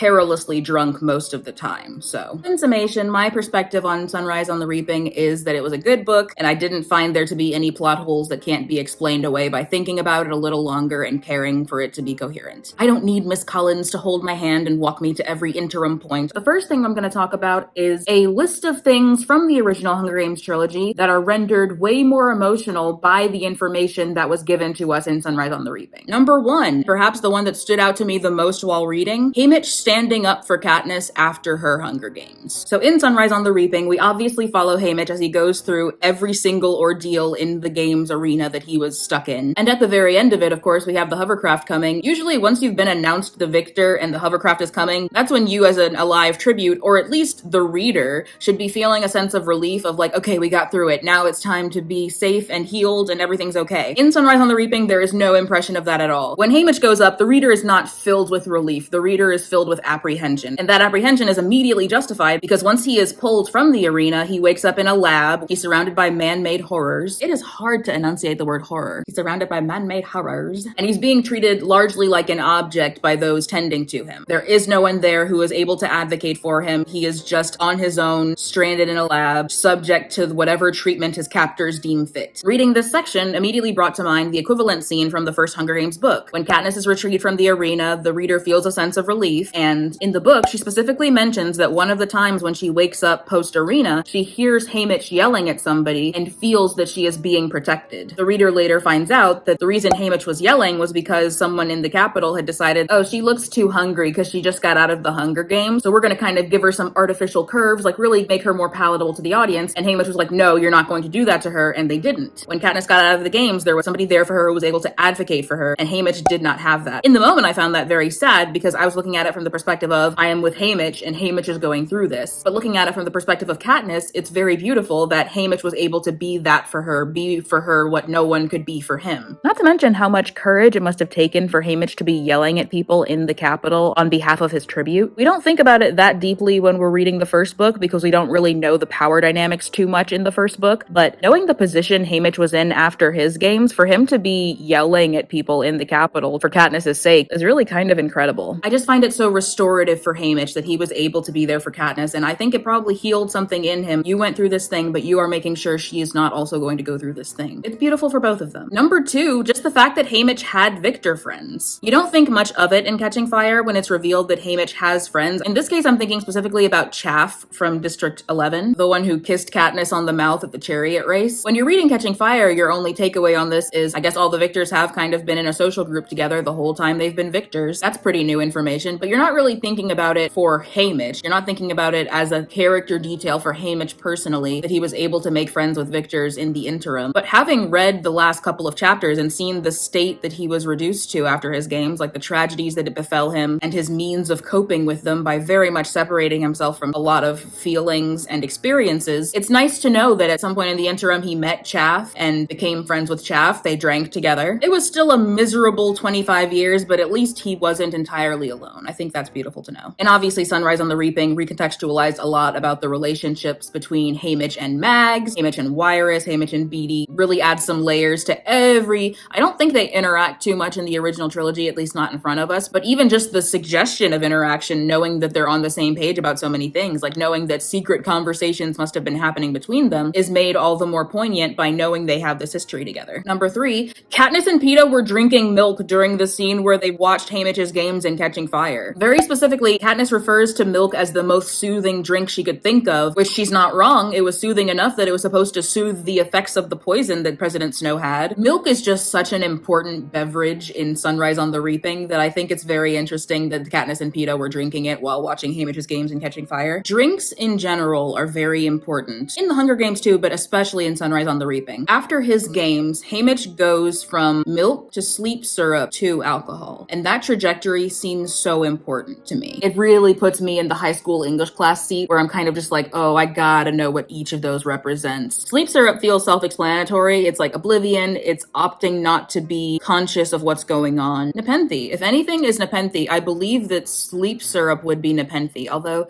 alcohol, it seems like sleep syrup and alcohol serve roughly the same purpose. No. Sleep syrup isn't Nepenthe, alcohol is Nepenthe because Nepenthe makes you forget. Sleep syrup very deliberately stands in the middle deal of milk and alcohol is milk rebellion, because it's a soothing agent. Snow was using it as a soothing agent. Haymitch was drinking milk in the Capitol when he was at his most compliant. He also chugged milk when he was defying President Snow. He takes milk on himself. He binges milk when he is at his most defiant, and he has milk forced upon him when he is at his most compliant. And in the midst of all of that, Snow drinks milk to soothe the effects of the poison he takes to harm others. Already, Snow's poison feels pretty easily symbolic. He brings harm onto himself when he does harm to others. That feels like a spiritual thing almost. He is ruining himself by being the way he is. Is milk privilege? Privilege is a thing that comforts Snow when he is at his worst. Privilege is a thing that Haymitch seizes for himself out of defiance, and privilege is the thing that is forced upon Haymitch after he is a toy and tool for the Capitol. Milk could be privilege. Milk is what babies drink also. Coriolanus Snow is deliberately sending a minimum of 47 children to their deaths, and while he does it, he's drinking milk. Haymitch takes milk from the mouth of President Snow, who is taking milk from the children. I'm going to move on because I don't think I'm reaching a conclusion on this, but you guys kind of noodle with that on your own. I forgot to say this out loud, but also sleep syrup is the thing that Haymitch sends Katniss in the first Hunger Games book so that she can drug Peeta so that she can get him his medicine without him interfering. One can only imagine what would have been going through Haymitch's head knowing he's sending Asterid's daughter the very substance that Asterid gave him to put him under when his family was dying. Long story short, milk is symbolic, sleep syrup is symbolic, alcohol is symbolic, the poison is symbolic separately, although the fact that Snow sent Haymitch poisoned milk to either drink for himself or give to Welly. By the way, her name is Welly, it's not Weevil. I don't know what I was doing. Poison is the harm that you do to others being reflected on yourself. Poison is also propaganda. Milk is stolen childhood and privilege and luxury. Putting the harm that you do to others into milk and saying, courtesy of the Capitol. And Haymitch almost drinks it, but then throws it away. Throwing it away feels like it's symbolic of eventually being part of the movement that overthrows the Capitol. The throwing away of the milk feels like such a definitive moment. And I'm leaving that alone because this bullet point was about Katniss and Peeta drinking milk while watching the games. But since it's about that, we do get to say the fact that they're drinking milk, it's soothing them, but they're drinking the milk while watching propaganda. Haymitch's games were edited to be propaganda for the Capitol. It was meant to be Haymitch's poster and Maisley's poster, but it was made the Capitol's poster. They were drinking down propaganda. But Haymitch wasn't chugging propaganda when he defied Snow, so milk isn't propaganda. I want to play with that though. You guys should play with that in the comments. I'm really thinking about that, and it's really cool. Needless to say, I did really well on my English essays in high school. Also, since I'm not going to have another chance to say this, Lucy Gray is a mockingbird, a songbird who led to the creation of the mockingjay. Maisley is a canary, a warning like a canary in the coal mine. Also, she had a pet canary in canon. Katniss is a mockingjay, an unintended product of the Capitol's cruelty that survives despite everything. Snow is a jabberjay, a tool of the Capitol that infiltrated rebel circles and exposed them to the Capitol, but just as responsible for the creation of the mockingjay as the mockingbird was. Yes, this implies that thematically Katniss is the offspring of Coriolanus and Lucy Gray. Snowbear chippers, come get your food, I guess. Number 4, the line in Catching Fire that obviously I've never loved, but I also don't dislike it. It serves a purpose, it's just not fun. So setting the scene, the theme has been announced for the third quarter quell, the 75th Hunger Games. They have found out that the victors are going to be reaped for the games, meaning Katniss has learned she's going back in the arena no matter what. She's the only female victor from District 12, so she's going in. She freaks out about this justifiably because she is still so severely traumatized from her first games, and it's a year later and she's gonna have to go back into the arena. She goes somewhere to freak out about that, and then amid her freak out, it occurs to her, Peeta is also probably gonna go in, because I, Katniss Everdeen, who know Peeta very well, know that even if Haymitch gets reaped, Peeta's gonna volunteer. So she then goes to Haymitch's house like, hey, we need to agree to save Peeta. When she gets to Haymitch's house, Haymitch is like, hey, did you know that your boyfriend already came here like half an hour ago asking me to save you? You probably already know where I'm going with this. Haymitch says a line to Katniss, which is, you could live 1,000 lifetimes and not deserve that boy. Obviously, I've never loved that because it's mean and sad for Katniss to hear. She's already got so much negative self-talk around her own selfishness or her own whatever. So having it affirmed by Haymitch, it's not good for her. It's not nice. When I was reading Sunrise on the Reaping, a line that actually made me remember this, and it's not even relevant, but a line that made me remember this is when Haymitch is on the train after leaving District 12, he reflected back on how he told his little brother that he needed to be the man of the house, and he thought, why did I say that? That wasn't fair. And just the idea of Haymitch as someone who, after saying an unfair thing, will mentally be like, what did I do that for? That wasn't nice. It just really brought to mind that scene. Maybe a more obvious example scene scene for this is the one in Mockingjay after Katniss has had her conversation with the imprisoned President Snow, when she goes to Haymitch for advice, but he is prohibitively drunk, and he makes a little joke at her expense saying, "Oh, what's wrong, boy troubles?" And she gets upset and leaves, and he's like, "Okay, that wasn't funny, I'm sorry," and he tries to follow her. I already mentioned in my previous Hunger Games video that Haymitch and Katniss have a really special relationship with one another. They have an understanding with each other. They really see themselves in each other, which of course makes the fact that Haymitch said this to Katniss fascinating. It causes one to wonder whether he was thinking about Lenore Dove in that moment and just externalized those feelings at her. That's not necessarily the case, but it's something that one does think about. But also one considers that when he says this, when he says you could live 1,000 lifetimes and not deserve him, at this point, he presumably had decided that he was going to save Katniss and not Peeta. For this reason, one could argue that he was saying that to throw Katniss off the scent, like, if I say this, she's going to believe me when I say that I'm going to help her save Peeta, when actually I am going to keep her alive. For rebellion reasons, for Burdock reasons, for just, like, the connection they have formed reasons. There's so much going on in that scene, and Sunrise on the Reaping really feels like it is shining a new light on all of it. Same bullet point, same number. The scene in Mockingjay in which, okay, let me set the scene. So Katniss has just gone on a military outing, more of a propaganda outing than a military outing, but it was military. Anyway, she, at some point during it, pulled out her earpiece because Haymitch was talking to her saying, "Don't put yourself in danger," and she was like, "I gotta go put myself in danger." She took her earpiece out so she couldn't hear Haymitch anymore, and when she got back from the outing, Haymitch was there and he was like, "Hey, if you take your earpiece out again, I am going to have one implanted in your head." We got a couple of things to cover with that one. First of all, okay, so he doesn't say that right away. The first thing he says is, "Here is your earpiece. If you take your earpiece out again, I'm going to have you fitted with a really hard to remove one just around your whole head. And if you find a way to get that off, then I will have one surgically implanted." Which, first of all, Lulu. That brings to mind Lulu. We're now thinking of like, oh, Lulu had an ear implant. Was he thinking about Lulu? Was he thinking about Luella? He already connects Katniss with Luella because of the sweetheart thing, because of the two pigtails thing. And he already had that dream in the Capitol where Lulu and Luella were like, "Can you tell us apart?" So him saying to a girl he calls sweetheart, a girl he calls by Luella's nickname, "I'm going to surgically implant an earpiece in you if you put yourself in danger this way again." It's different. It hits different now, guys. Am I sharing insights? Am I just saying, wow, that's cool? Who knows? But I'm telling you, and now you heard it and it's in your brain. I implanted it in your ear. That was normal. Anyway, that concludes my list, but what are your favorite things from the original trilogy that were made more emotional by Sunrise on the Reaping? I realize it sounds like I'm trying to drive up engagement when I ask these questions, but I really am curious. I really want to have a whole discussion board in the comments. Yeah, treat it like a college discussion board, by which I mean you have to reply to 2 people. You have to leave 1 comment and reply to 2 people. Now, that does sound like I'm driving up engagement. You don't have to, I just think it would be fun. Next section, the evolution of how the relationship between the capital and the districts is approached and talked about.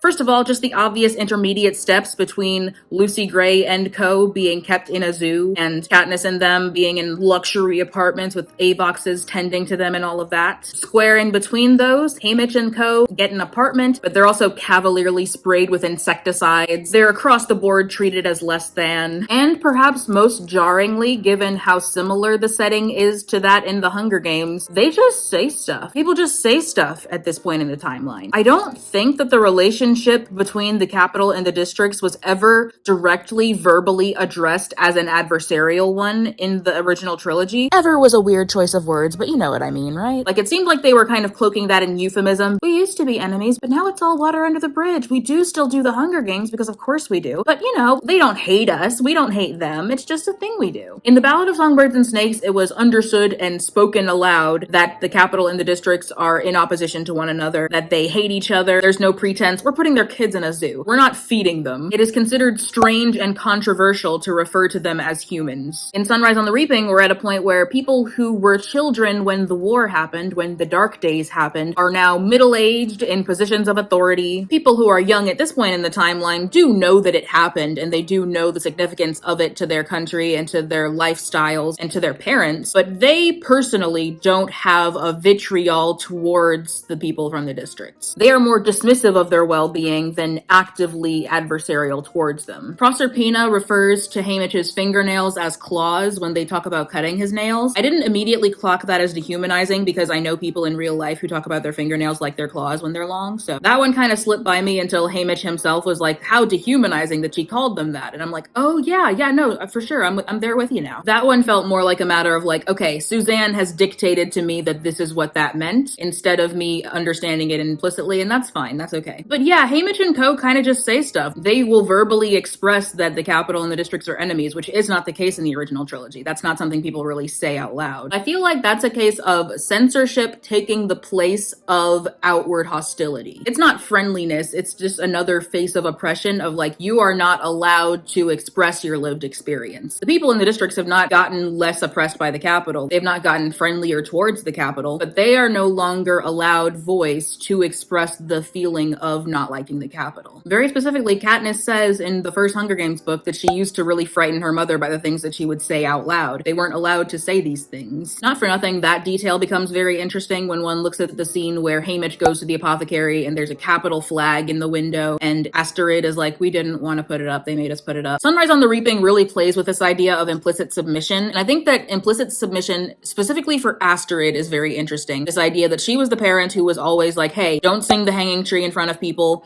or perhaps at all, don't say these things, you need to keep all of that inside of you, and her being the one from the family who hung the Capitol flag because they were ordered to. All of these things seem to go hand in hand with the privilege Asterid's family and the other merchant families had among District 12 citizens. As merchants, they enjoyed slightly wealthier lifestyles and access to positions of authority over others in their district, but that also placed them in the forefront to have demonstrations of loyalty expected of them. Seam families weren't being asked to hang up the flag because no one was looking at their houses, because their houses were run down and not close to the square. With the March's privilege came the expectation that they demean themselves by showing affiliation with the ones who still might take their children to be killed. Maisley's father tried to use his wealth and privilege to get his daughter out of the games, but it didn't amount to anything, because you can't offer them anything that they themselves haven't given you, and because by branding you with their flag, they're not inviting you to be their allies, they're just splintering and demoralizing their opposition. More on the capital side of it, though, you definitely can see the through line of like, okay, we used to keep them at the zoo. They were zoo animals before. Now we keep Haymitch in a golden bird cage, and we give him treats from our hand. He is a pet now. He's not a zoo animal, he's a pet animal. Because we have trimmed his claws, because he's no longer a danger to us, he is a plaything. We have distanced ourselves from the war. We no longer view the districts as a threat. We have been stepping on them without meaningful repercussion for a good 50 years now, or at the very least, any repercussions we did face were obscured by the propaganda that Snow has been very carefully putting together. Any act of resistance can be kept from our eyes to maintain the facade that everyone is complying, and once you believe that everyone is complying, you're gonna comply. Because you don't want to be the only one not complying. That's scary. We're not airing acts of capital protest. We're not airing acts of rebel disobedience. I saw a very cool analysis where somebody said that the person at the college who dyed the fountains pink, like in the context of don't be a rebel, be a rascal, it was mentioned that someone at a capital college once dyed the fountains pink. It won't win you any points with the audience anyway. They'll respond to a bad boy, not a rebel. You need to be naughty, not dangerous. For instance, last winter, one of the university students dyed all the fountains pink when there was a face cream shortage. So saucy, everyone loved it. And I saw an analysis, and I'm going to put the person's username up so I can attribute the analysis to them specifically because that was a very interesting point. But the analysis said that, hey, it might have been the case that actually that person was doing a political protest. Dyeing a fountain red would look a lot like you're dyeing a fountain pink, and dyeing a fountain red can easily be a means of speaking out against the game, speaking out against some act of capital dominance. And if the person who dyed the fountain pink/red was doing it from a place of, I don't agree with what the capital is doing, it would be easy for Snow or even just the university to spin that as, no, they were protesting hair products. They were protesting some small thing. They were just being a rascal. They weren't being a rebel, because being a rebel isn't something you can do. You can't be that. That's not an option. You know it's not an option because no one does it. You know that no one does it because if they were doing it, you would know about it. But basically, that's kind of the status quo the capital is in. Because because they are no longer seeing acts of rebellion, they are no longer perceiving the districts as a threat to their lifestyle, and because the districts are no longer a threat, like, the only reason you don't pet a lion is because it can kill you. But if a lion can't kill you, if you don't believe that a lion can kill you, if you've never heard of a case of a lion killing a person, that's just a cat. That's just a kitty cat. You can just go and stroke his little fur. It's so soft. So yeah, removed from the danger of the districts, now the people of the districts are pets. The tributes, the victors, are fun to play with, fun to take pictures with, fun to feed from your hand. By the point of the Hunger Games, they're still kind of pets, but they're more celebrities than pets. I almost want to say they're like human celebrities, except you don't have to honor their boundaries, but actually a lot of people don't honor celebrities' boundaries who are human, so they're like celebrities. I guess one illustration that I can give for what I mean by all of this is, in Catching Fire, PETA is able to stir up a fuss over the idea that Katniss might be pregnant. When he says, if it weren't for the baby, the people in the Capitol audience are like, wait, she's pregnant? We can't let a pregnant woman go into the arena. Obviously, there's something to be said there with regards to, oh, we value the fetus's life. We do not value the mother's life. We do not value the lives of any of the tributes going into the arena right now. We are looking them in the eyes and saying, I'm willing for you to die. But the moment there's a fetus involved, suddenly it's a thing. Suddenly we care. Suddenly we're mad and stressed. That's its own separate point. But also, let's think about it. Would they have cared if any of the tributes in the 50th or 10th Hunger Games had been pregnant? If Maisie had been like, guys, I'm pregnant, I can't go into the games, they would have just been like, oh, I'm sorry to hear that. Man, it sucks that you're pregnant. That's really sad. Anyway, enjoy. And if Lucy Gray had been like, I'm pregnant, they would have been like, yeah, I'll bet you are. Yeah, I'll bet you are pregnant, you district floozy. Now get in there and die.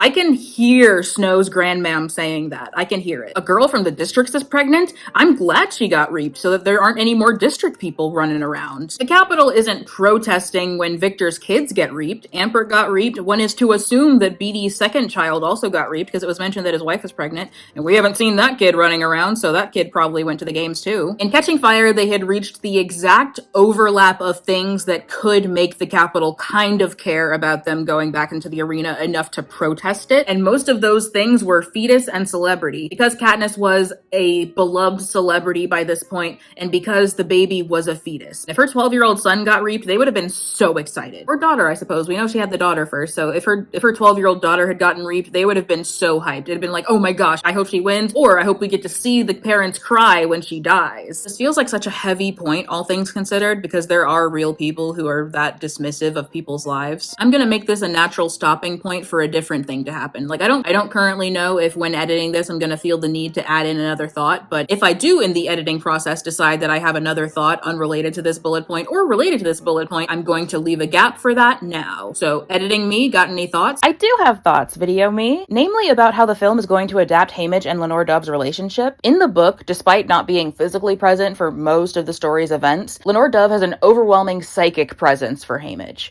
He thinks about her all the time, and the things she's said and experiences she's shared with him. Without Haymitch's narration, it would be pretty easy for the movie to lose out on most of that. So first of all, I think they're going to have to do flashbacks. I think it could be very beautiful to see Haymitch's memory of Lenore Dove finding the dead baby bird when Luella dies, in the same way that he reflects on that moment at that point in the book. Even the memory of Haymitch meeting Lenore Dove for the first time could make it in, I think. The Ballad of Songbirds and Snakes movie got to begin with a scene of Corio and Tigris as kids during the war. I think it would be cool for Sunrise on the Reaping, the film, to include a scene of little kid Haymitch playing with Burdock and meeting Lenore Dove for the first time. And I think music can be a big part of keeping Lenore Dove present throughout the story. I want a lot of the soundtrack to be sung by Lenore Dove. I want the viewer to really feel her voice accompanying Haymitch to the Capitol. If Lenore Dove's songs accompany Haymitch to the Capitol, then first of all, that's sweet for a couple reasons. It's really sweet how much Haymitch is always thinking about her, and it makes it hurt all the more later. And second of all, it necessarily means that Lucy Gray's music is accompanying him to the Capitol,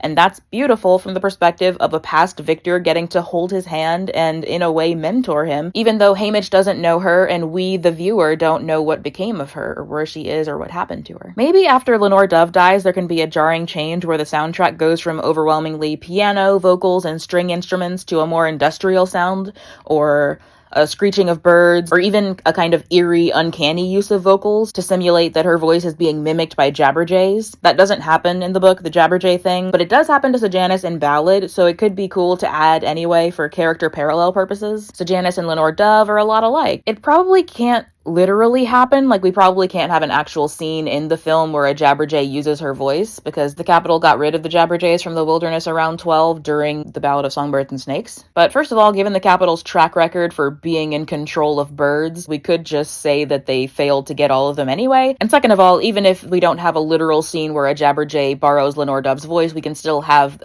the soundtrack evoke that effect. The Jabberjay versus Mockingjay themes are so cool and well maintained throughout the series. Maybe the soundtrack goes from uncanny Jabberjay vocals back to soothing Mockingjay vocals when Katniss comes into play, if she does. Are they getting Jennifer Lawrence back? Not important. Final thought on the subject, I want Haymitch to occasionally sing in the movie, and I want it to be very normal sounding. Like, very average singing, a very average voice. I think that would be cute. Alright, back to video me. No? Nothing? Okay, next point, Effie. And this might not be a fun one for everybody. Hear me out, but I feel like Effie gets a lot of unearned Charlotte LaBeouf energy. Charlotte LaBeouf is Tiana's white friend in Princess and the Frog. You may also know her as Lottie. Basically, she's Tiana's naive, rich friend for the entire movie. At the very end of the movie, there's a moment where she is excited to kiss the Frog Prince because she's wanted to be a princess this whole time. She really wants to be a princess. But then the Frog Prince is like, I'm in love with Tiana. And Tiana's like, I'm in love with you too. But if you're not gonna marry Lottie, I guess we have to both just be frogs. But then Lottie is like, no, if you're in love with him, I'll kiss him anyway so he can turn into a human and you can turn into a human and you guys can be together. I don't have to marry him, I'll just kiss him because I care about you as my friend. And because she does this, and because she's kind of the most innocuous white person in the whole movie, Charlotte LaBeouf gets a lot of love in fan spaces for Princess and the Frog. The reason I brought it up is because I feel like Effie gets a lot of love from people in Hunger Games spaces that doesn't feel proportionate to who she is in the books. I feel the need to quickly qualify this statement because it occurs to me that I phrased it as if it were a matter of loving a character who doesn't deserve to be loved, which isn't what I meant. The matter at hand is a matter of mischaracterization more than anything. Like, if you're going to love Effie, that's fine, but I see a trend of people ignoring the actual canon characteristics of her. And if you're not one of the people, then that means you're not one of the people. Just hear me out for a minute and take it in good faith that I'm not doing this as a condemnation of people who like being creative. Movies notwithstanding, the movies do a whole different thing with her. This isn't an Effie hate channel. Effie's fine. She's just not a part of the rebellion, you know? She's not. In Mockingjay Part 1 and Part 2, in the films for Mockingjay, Effie is in District 13 and she's part of the rebellion. She's helping Plutarch to get Katniss ready to do propaganda for the rebellion. She's super part of it. She's serving attitude the whole time. It's very fun. One second, let me find where Effie showed up in the book. Yep, for sure. It's after this. I know it's after this. Wait, was that it? This takes place after the war is over. They can barely touch my patchwork of skin for fear of hurting me, so I rinse and dry off myself. I tell them I hardly notice the pain anymore, but Flavius still winces as he drapes a robe around me. In the bedroom, I find another surprise. Sitting upright in a chair, polished from her metallic gold wig to her patent leather high heels, gripping a clipboard. Remarkably unchanged except for the vacant look in her eyes. Effie, I say. Hello, Katniss. She stands and kisses me on the cheek, as if nothing has occurred since our last meeting, the night before the Quarter Quell. Well, it looks like we've got another big day ahead of us. So why don't you start your prep and I'll just pop over and check on the arrangements. Okay, I say to her back. They say Plutarch and Haymitch had a hard time keeping her alive, comments Venia under her breath. She was imprisoned after your escape, so that helps. It's quite a stretch. Effie Trinket, rebel. But I don't want Coin killing her, so I make a mental note to present her that way if asked. I guess it's good Plutarch kidnapped you three after all. We're the only prep team still alive, and all the stylists from the Quarter Quell are dead, says Venia. She doesn't say who specifically killed them. I'm beginning to wonder if it matters. She gingerly takes one of my scarred hands and holds it out for inspection. Now what do you think for the nails? Red or maybe jet black?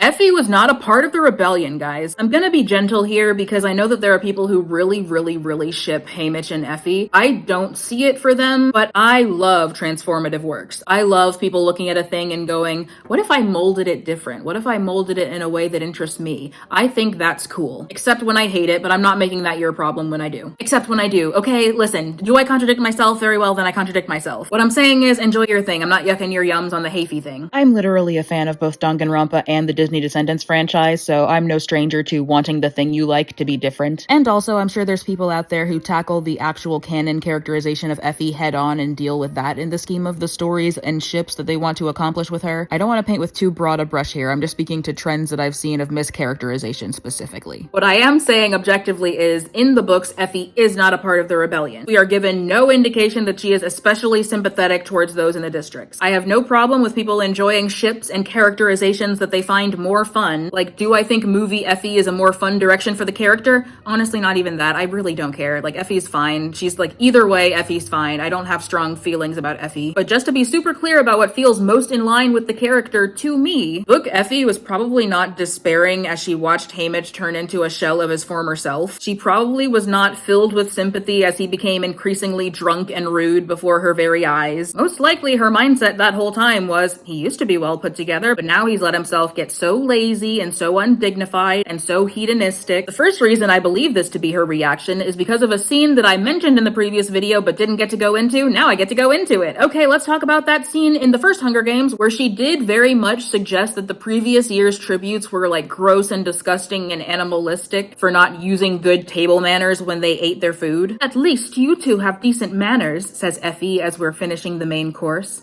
The pair last year ate everything with their hands like a couple of savages. It completely upset my digestion. The pair last year were two kids from the seam who'd never, not one day in their lives, had enough to eat. And when they did have food, table manners were surely the last thing on their minds. Peta is a baker's son. My mother taught Prem and me to eat properly, so yes, I can handle a fork and knife. But I hate Effie Trinket's comment so much I make a point of eating the rest of my meal with my fingers. Then I wipe my hands on the tablecloth.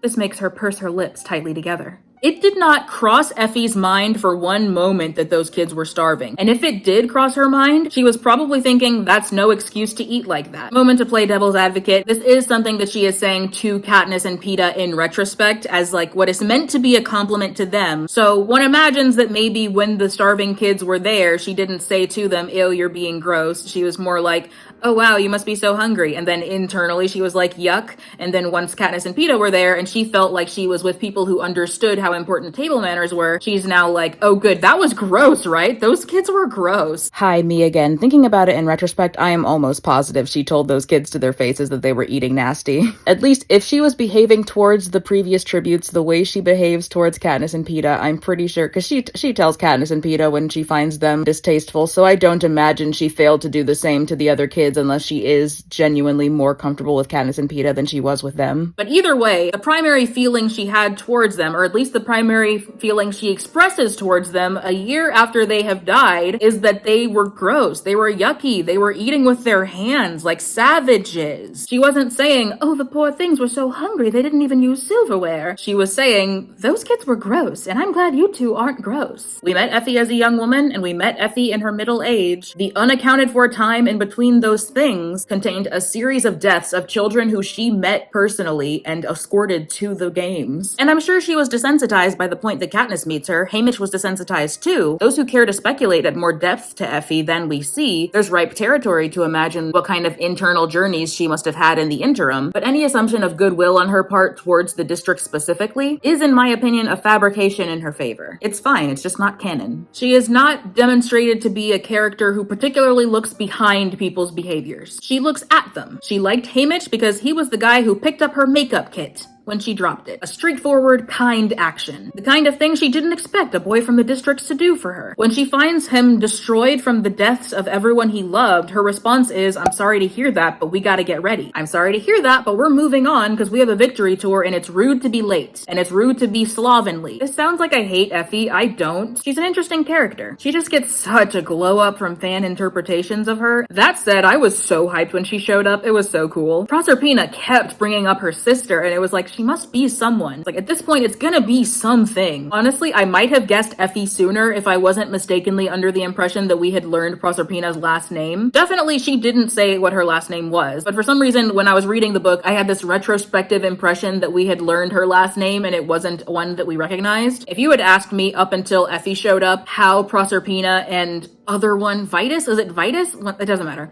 How Proserpina introduced herself. I would have said, oh, she said, I'm Proserpina something, etc. I really thought we had gotten a last name, and I thought that it was an unfamiliar one, so I was under the impression of like, okay, she must be a daughter of a girl from Snow's class, because then that would explain why she has an unfamiliar last name. I was briefly thinking that she was Lysistrata's daughter, because I really want Lysistrata to be connected to something. Now I just think that Plutarch is descended from Lysistrata. Lysistrata could have married hilarious Heavensby and had Plutarch. Plutarch being mixed would be fun. My current headcanon is that Lysistrata is either Plutarch's mother or Cinna's grandmother. Something like that. But I feel like Lysistrata's gotta be related to someone because I love her. But yeah, Proserpina is like, my sister is here. They don't even say Effie's name, and that is so, like, it's so smug on Suzanne's part. Effie says the line, time for a big day, or something like that. Like, she says her big day thing, and that ends the chapter. That was not Effie's catchphrase in the movie. The movies didn't, like, make as much of a meal of the big day thing as the books did. So what Miss Collins is implicitly telling us is, I know you know that catchphrase. I know you remember the books. I know you remember that's Effie's catchphrase from the books. And you know what? I did. When the chapter ended with,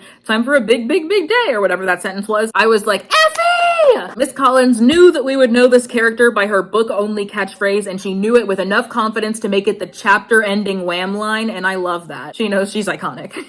When the next chapter started and it was like, oh, it's Effie Trinket, my next thought was like, oh, Effie has a sister named Proserpina. The name Effie doesn't super go with the name Proserpina, but you know what does? The name Persephone. It's long been kind of assumed or understood that Effie's name is Euphemia because that's usually the long name for the nickname Effie, but Persephone is Proserpina. Like, Proserpina and Persephone, those are like matching names. Having daughters who are named Persephone and Proserpina makes sense from a parents naming their kids standpoint. Effie sounds like a nickname for Persephone. The other Persephone in the Hunger Games was in Ballad of Songbirds and Snakes, which has nothing to do with anything. She's just an unrelated person from Snow's class. Two people in different generations in different social circles are allowed to both be named Persephone. I sound really defensive because on Tumblr I made a post that was like, oh, what if Effie's name is Persephone? And someone was like, oh, there's already a Persephone. And then another person was like, Suzanne Collins is really particular about character names and she names them in very specific ways. Do you have a justification for Effie's name being Persephone? Because Euphemia means well-spoken, which seems like it matches Effie more. And I didn't answer that one, partially because I've been busy, I'm just kind of busy, but also because I was kind of like, you're not giving me an assignment. I don't resent being given an assignment, I just like to take the opportunity to be in power of my life, and I just think it's good practice to look at someone saying, hey, do this assignment, and say, I don't have to. Just because an internet person asked me to prove myself doesn't mean I have to prove myself. But now, this being my channel, let's go into it. Effie is a seasonal appearance like Persephone. She shows up to District 12 once a year and brings color with her, and then she leaves. That's kind of something, or at least it's not nothing. She does get kidnapped at the end of Catching Fire. That's also kind of something, or at least not nothing. All of these are only kind of something, and that's the best kind of something to me. I guess I would also ask, if Effie's name isn't Persephone, then why is Proserpina's name Proserpina? Like, I feel like Proserpina is an interesting name to waste. There was no special reason for that character to be named Proserpina. For those who don't know, Proserpina is the Roman goddess who is analogous to Persephone. She's kind of like the Roman version of Persephone. She was kidnapped by the god of the underworld, etc. There's a statue about her, it's how I remember her name. I don't see a way for that name to be especially fitting for the character Proserpina. I don't see this trivial stylist character being super apt for the name Proserpina unless it's telling us something about Effie's name. Wait, was this whole section just me saying that Effie isn't that cool, me saying that Suzanne Collins is iconic, and then me justifying the idea of Effie's name being Persephone? Section well spent, let's keep going. I'm Covey now. Okay, the moment we've all been waiting for, it's time to talk about the nature of rebellion and the nature of dystopia. Of course we remember the Tumblr post that I read at the beginning of this video. If you don't, basically the person was saying that Divergent, the YA dystopia series that came out in the wake of the Hunger Games mania, sort of signified the death of the genre because it, according to that Tumblr user, betrayed a shallowness within the Hunger Games copycats so fundamental that they could not sustain themselves once the shallowness was brought into the light. Yeah, this section's going to be partially about Hunger Games and partially about Divergent. Don't worry if you're not familiar with Divergent, I am going to explain it to you. And don't worry if you don't care about Divergent, it is relevant to the larger point I want to make about Hunger Games and its place in the YA dystopian genre. And indeed, in the dystopian genre. The age rating of this series, I think, should not constrain it from being considered a classic. Before I get into the nitty-gritty of Divergent or that analysis of Divergent, let's talk some more about the Hunger Games. When it was released, the Hunger Games ushered in a media trend of YA dystopia. There were a lot of books marketed for a similar age group that benefited from the popularity of the Hunger Games. Generally, the formula was teenager in a society unfamiliar to the reader, which means the author gets to kind of play around with what the rules are. The government is overpowering in a particular way. Maybe the government banned love, and there's a special medical procedure you have to take at a certain age so you can never fall in love. But you don't want to take that procedure, so you have to defy the government and be part of a movement. Maybe, in contrast, the government is just in control of how you fall in love. The government matches you up with a particular person. You love them because you're supposed to. Everything is scheduled out for you, so you die on a particular day because the government said so. But you fall in love with someone other than the person you were matched with, so you have to defy the government. There were a lot of books playing in the space. I did use the word copycats a minute ago, but I don't think that's entirely fair. There were a lot of books playing in the space of YA dystopia that profited from the fact that Hunger Games was such a success. Hi, it's me again, the editing elf. I'm just here with a fair warning. For about the next calendar minute or maybe 2 minutes, I am like 30% meaner than normal, and I don't know why. Rewatching the footage, I genuinely don't know what happened. It's possible the eyeshadow made me evil, so stay safe out there. And because of the tropes that cropped up in these books, there were a lot of people who presumed to know what the Hunger Games were about, either without having read or seen the Hunger Games, or having read and seen them with their brain turned off. Sorry, that was mean. I have heard a shocking amount of intelligent people give really, really stupid takes about the Hunger Games and why the protagonist gets to be special and stuff. Let's be clear, Katniss was never written as a Chosen One character. She was never presented as a Chosen One character. I suppose when you see the film marketing and you see her kind of wearing a different color from everybody else and everyone's kind of like saluting and doing little military dances around her, you think, oh, this is a Chosen One story where she's the chosen one, but it's not written that way at all. Katniss being the one the rebellion kind of spins around was always incidental. It's like I said in the first video, she's just a decent person who survived. She's a person who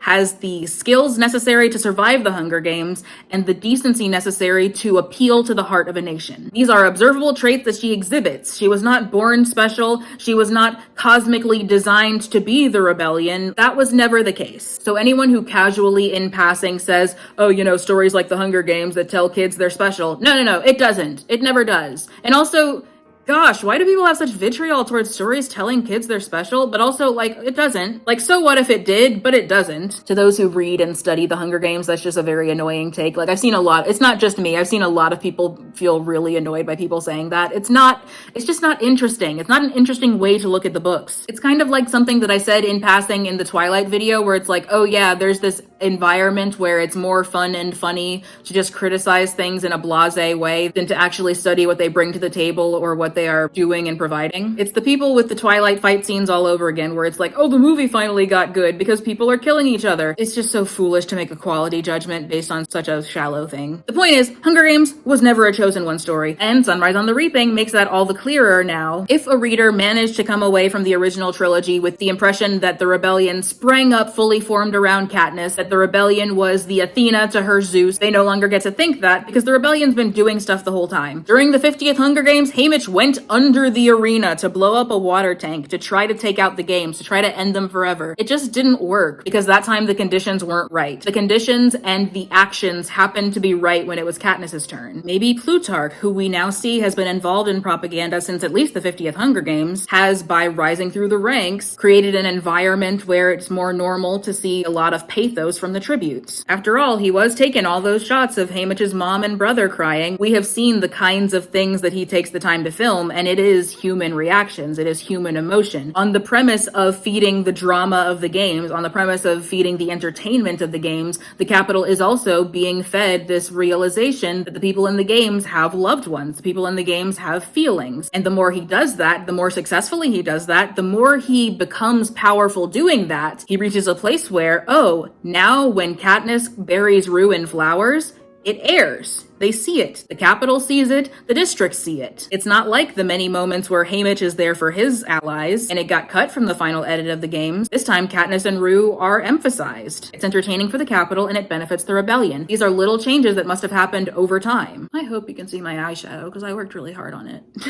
That's another one of those things that people call a plot hole where I'm kind of like, guys, we can put our brains to that one, right? Oh, if that was censored in Haymitch's games, why wasn't it censored in Katniss's games? We have people on the inside. During Haymitch's games, Plutarch wasn't in a position to be made head game maker. I'm not saying that my headcanon is simply correct, I'm just saying that things can be explained if you want to explain them. Sunrise on the Reaping shows the reader to what extent a rebellion was already happening before Katniss came on the scene. The victors were already strategizing as much as they could given the surrounding conditions. Honestly, Sunrise on the Reaping also gives us a framework to kind of look back and say, hey, remember in the Ballad of Songbirds and Snakes where rebels did bomb the arena? Like, very specifically, there was a point in Ballad of Songbirds and Snakes where, oh, the tributes and their mentors are going to explore the arena beforehand to just kind of see what it's like. Oh no, the rebels have bombed it, and some of the tributes escaped. They got rounded up later, but still, this was rebel action in the 10th games. When we only see Ballad of Songbirds and Snakes in isolation as a prequel distant from the Hunger Games, our understanding is kind of, oh, these are leftover rebels from the war. This isn't to be tied to Katniss's rebels, that's different, but now that we have a trend, it seems like people have been fighting the games constantly forever. They were blowing up the stadium in the 10th Hunger Games, they were blowing up the water tank in the 50th Hunger Games, they were blowing up the force field in the 75th Hunger Games, and that finally worked. Because that's what a rebellion is. As Plutarch says in his speech toward the end, you have to just kind of keep going until it works. That's something new that Sunrise on the Reaping introduces, is the idea of rebellion as a thing separate from war, kind of. In the Ballad of Songbirds and Snakes, the rebellion is just kind of a residue left behind from the war, and the understanding is, oh, they're going to kill off the last of the rebels, and then things are going to be stagnant, and then a new rebellion's going to happen, and then a war is going to come of that. Sunrise on the Reaping doesn't have a war, it just has the mundanity of existing in this dystopia, rebelling, and not making a war come of it. It's the spark without the conflagration. Honestly, it's the striking without the spark. It's the scene where Haymitch is testing out his flint striker on all the rocks. Let's try the gray one, let's try the blue one, let's try the green one, trying different things and seeing what explodes, or seeing what catches fire, actually, but you know what I mean. The Hunger Games definitely stands out among the YA books that came out around that time, and I'm not saying it's the only one of its kind, but I'm saying it does stand out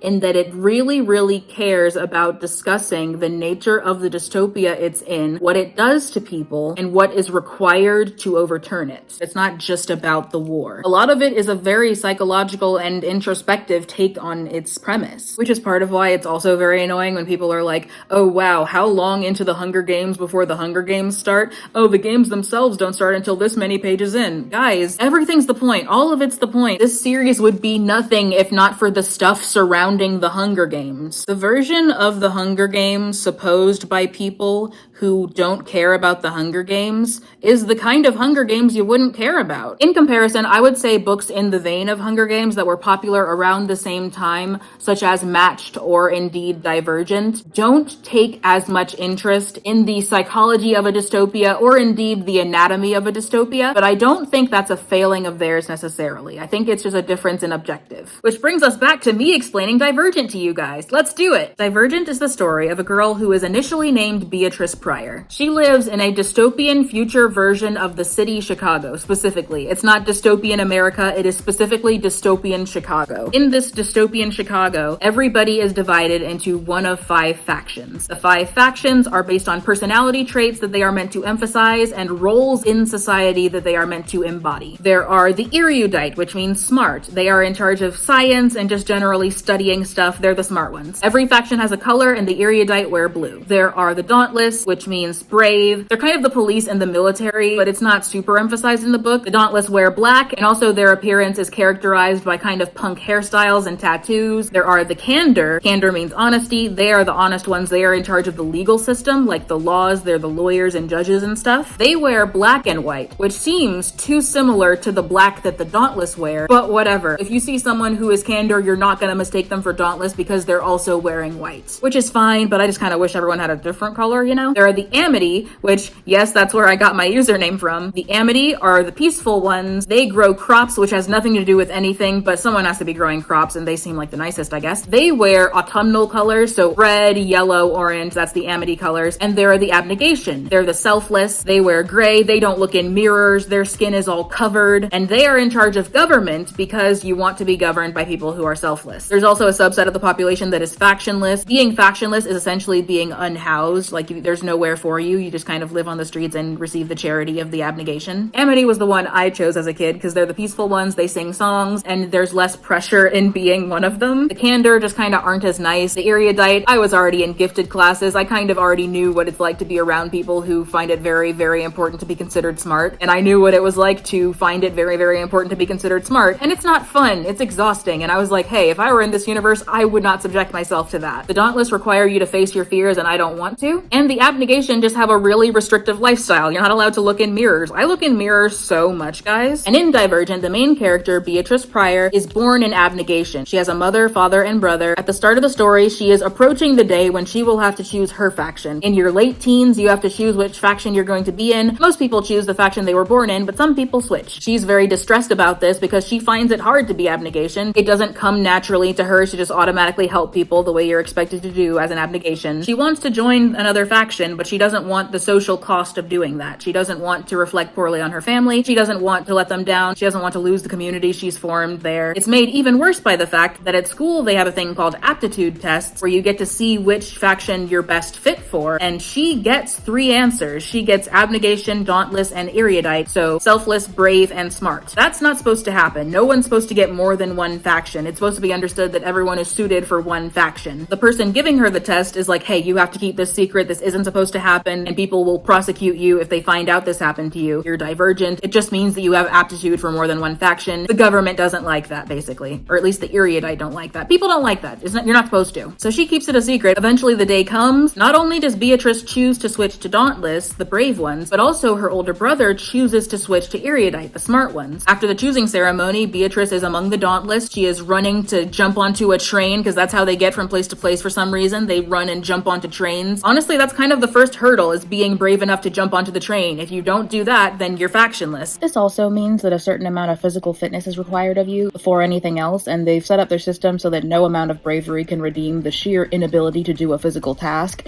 meaning they've baked ableism into their system in a pretty deep way. Another shoe is going to drop about that in a minute. They ride the train to Dauntless headquarters. In order to get in, you have to jump from the building into a hole deep down into nothingness. When you jump down, there's a net at the bottom, of course, because you're not just gonna die, but like, you still have to overcome that hurdle too. There's a lot of successive facing your fears in order to even get into the building. Once she's there, she is greeted by food and flavors she's never had, because the abnegation just kind of eat bland stuff. She gets to style her appearance in ways she never has before. She gets tattoos, and she changes her name from Beatrice to Triss. And once you're in Dauntless, you have to do a lot of training to get strong enough. You have to fight, and there is like a cutoff where a certain amount of people get to be part of Dauntless, and if you don't fight well enough to stay in Dauntless, you get kicked out and you're factionless. There is a guy there who literally, he's doing so well at training that another guy stabs him in the eye, and because he got stabbed in the eye, he's no longer fit for training, so he's factionless. That was it. That was the other shoe. Triss manages to stay in the faction just by like sheer grit and intelligence. She meets a guy there, handsome boy, yay! And he's also divergent. His name is 4 because he has 4 fears, and that's cool. Also, he's from abnegation. Like, he came from abnegation. She doesn't know this right away, but he's from abnegation. His name used to be Tobias. I thought it was pronounced Tobias when I first read the books, but that's because I had never heard the name Tobias before. There's this subplot where the erudite are trying to seize power from the abnegation. This culminates in Triss having to physically fight the other dauntless because they're being put in a simulation by the erudite. Being divergent also means you get to lucid dream through simulation. This outs her as divergent, but also the erudite have kind of done their successful hostile takeover of everything because they've killed a bunch of abnegation, and also her parents died. Triss and 4 and some of her friends get to escape, and that's where the first book ends, is that they've kind of escaped the erudite's attack. The second book is mostly Triss and 4 and their little coterie of allies trying to gain the allegiance and sympathies of the other factions against the erudite. The second book ends with them defeating erudite. The third book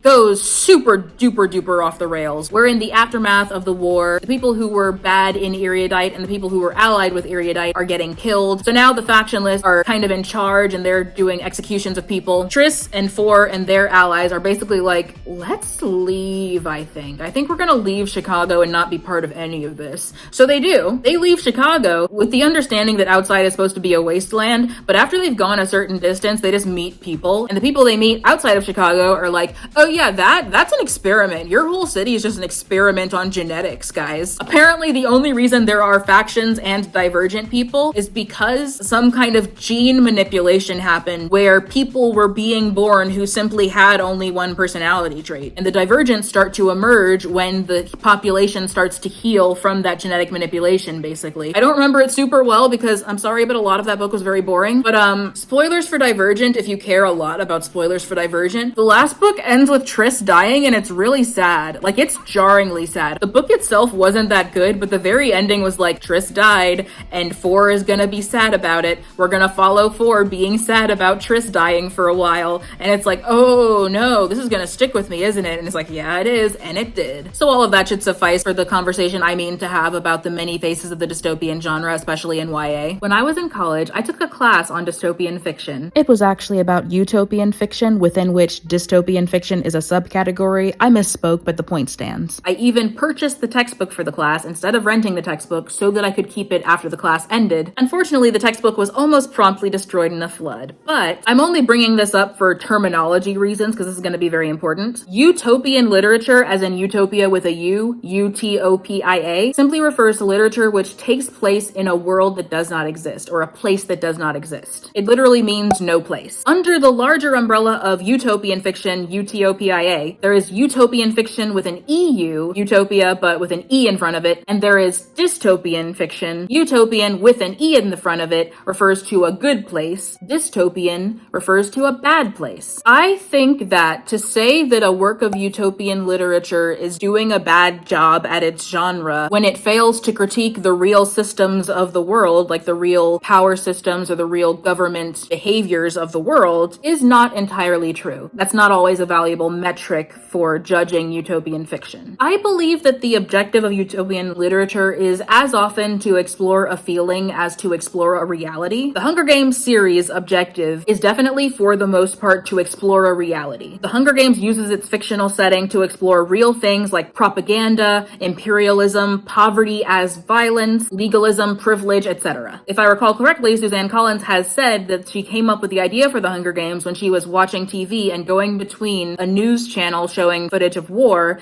and like a celebrity gossip channel or some sort of celebrity culture type channel. One night I was lying in bed. I was flipping through images of reality television where there were these young people competing for $1 million or a bachelor or whatever. And then I was flipping and I was seeing footage from the Iraq War. These two things began to sort of fuse together in a very unsettling way. She was experiencing a train of thought that was very pertinent to the world she occupies, and she used her fiction to explore that further. That isn't the objective or purpose of all dystopia. A lot of the early works of utopian literature weren't out to necessarily explore the realities of the world that the authors lived in. They were out to elaborate on the feeling of not knowing what's out there. Also, a lot of times it's exploring a philosophical idea, which I would say sits squarely between exploring a reality and exploring a feeling. Also, this whole statement gets really complicated when you take into account all the sources that use the words utopia with a U and utopia with an EU interchangeably. But I guess genre parameters are almost always at least somewhat vibe-based anyway, so. It's the age of discovery, and there's all these new places being discovered, all these cultures that we don't know anything about and don't care to learn about. We're just gonna be xenophobic. I'm worried that it sounds like I'm drawing a line between the political and the non-political. It's all political, everything's political. Just the act of trying to delineate what is and isn't politics is inherently political. Divergent is not a work of dystopian fiction that is failing to elaborate on a reality of society. It is a book that is succeeding at elaborating on a feeling. The Abnegation, the faction of Abnegation, are coded as a religious group. In actuality, some of the characters are explicitly religious, and that isn't along the lines of faction. Like, religion is treated as a separate thing in universe. It's not made an aspect of the faction system, but as far as how the factions are characterized from the perspective of the reader, the Abnegation definitely seem to represent, or at least evoke, the impression of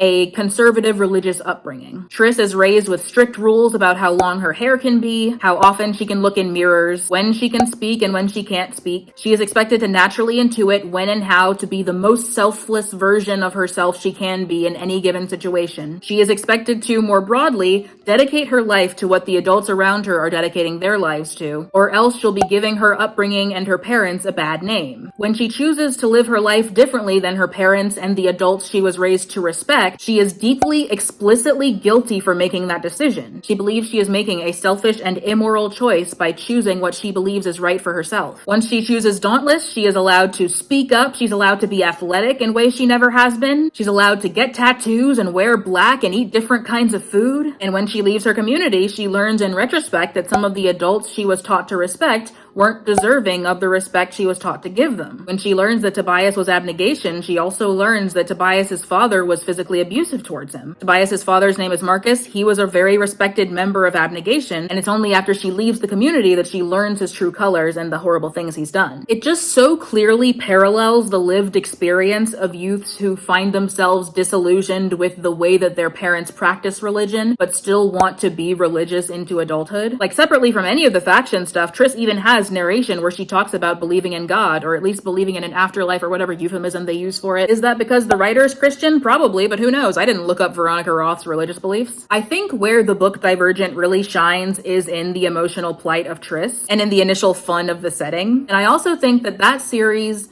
somewhat loses those things as it goes on. This is me giving my opinion on Divergent's place in the dystopian genre, and I promise this is relevant to the rest of the stuff. But I think that the mistake that Divergent made is it either didn't know or couldn't admit that that was the kind of story it wanted to tell. I'm open to hearing others' thoughts, of course, as always, but I think Divergent is the case of a book looking at other books in the same genre and trying to adhere to genre conventions out of a sense of obligation. It can't just be a story of a girl who wants to figure some things out about herself, or even the story of a system that carries inherent flaws that the protagonist needs to challenge, because other dystopian stories have a villain to defeat. Other dystopian series have schemes and plots to foil or do. We have to have a war. We have to have battles. I don't think that Veronica Roth was cynically reproducing things that were successful in other books. I think that Divergent is a story that started in a very, very honest place, and then felt the need to accommodate the story beats that the reader had come to expect. And then, for good measure, just absolutely ripped the reader's heart out at the very end. Just for fun, just for fun. Veronica was having her fun, and I love that for her. Also, because I'm never going to have another opportunity to do this, because I'm not going to argue with the actual Tumblr poster, because I don't have anything against that person, but I'm going to reread this paragraph that they said. So you build your protagonist. She has no personality traits beyond being decently strong-willed, so that her quirks and interesting traits absolutely can't get in the way of the audience's projection onto her. First of all, Triss definitely did have personality traits. I feel like this is a thing that people say about female characters more than they say it about male characters. Oh, this female character has nothing to her, but actually she does if you pay attention. I'm not saying this Tumblr user is sexist, I'm just saying that that is a behavior I have observed of analysis spaces around the internet that I would like to kind of bring up for people's discussion. Because you see the same thing around Bella Swan, this idea of like, oh, she has no personality. Nah, she does. She has a personality. She's often annoying, but she does have a personality. There's stuff about her. Carrying on with the reading, she is dainty, bird-like, beautiful, despite her protestations that she is ugly. Okay, real fast, she's canonically not pretty. It's not one of those stories where the protagonist is like, I'm not pretty, and then people are like, no, you are. Like, everyone in the story agrees that she's not pretty. This is not, it's not one of those. Her boyfriend says, okay, you're not pretty. When he tries to pull that, she's like, I'm not pretty. He's like, no. And she's like, no, I know I'm not pretty. And he's like, yeah, you're not. If you want to make fun of the protagonist for being skinny, be my guest, but you can't make fun of her for being fake not pretty, because she is canonically not pretty. That's honestly all I wanted to directly contest. The thing that they said about Triss, that none of that feels true. But that's the last I'm going to talk about specifically Divergent by itself in this Hunger Games video. Lenore Dove joins the Sejanus Club as far as characters who certain relatives of mine are completely wrong about.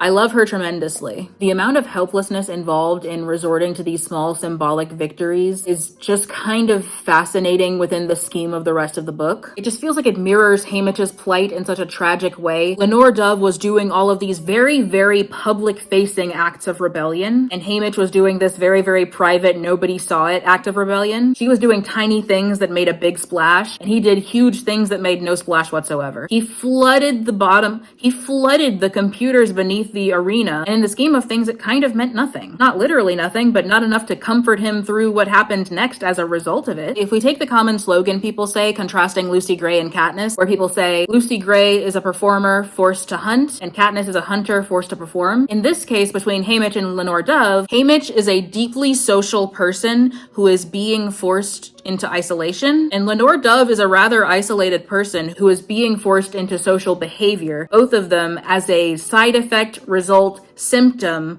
of the rebellion they're trying to feed. Lenore Dove runs up to a woman mourning her son. She sings for a crowd. She saws through the noose of a hanged man. Meanwhile, Hamish's acts of rebellion require him to distance himself from people. He can't tell Maisley what he's been up to, and she's confused. She kind of knows that he's done something. She kind of gathers that it must be important given that he's not telling her, but it's still a thing that they are not sharing with one another. One of his doves, Welly, whose name is Welly, begs him not to leave the group because she trusts him and she really wants him to be around. She feels safe with him. She is safer with him. Before the game, she says, please stay with the newcomers.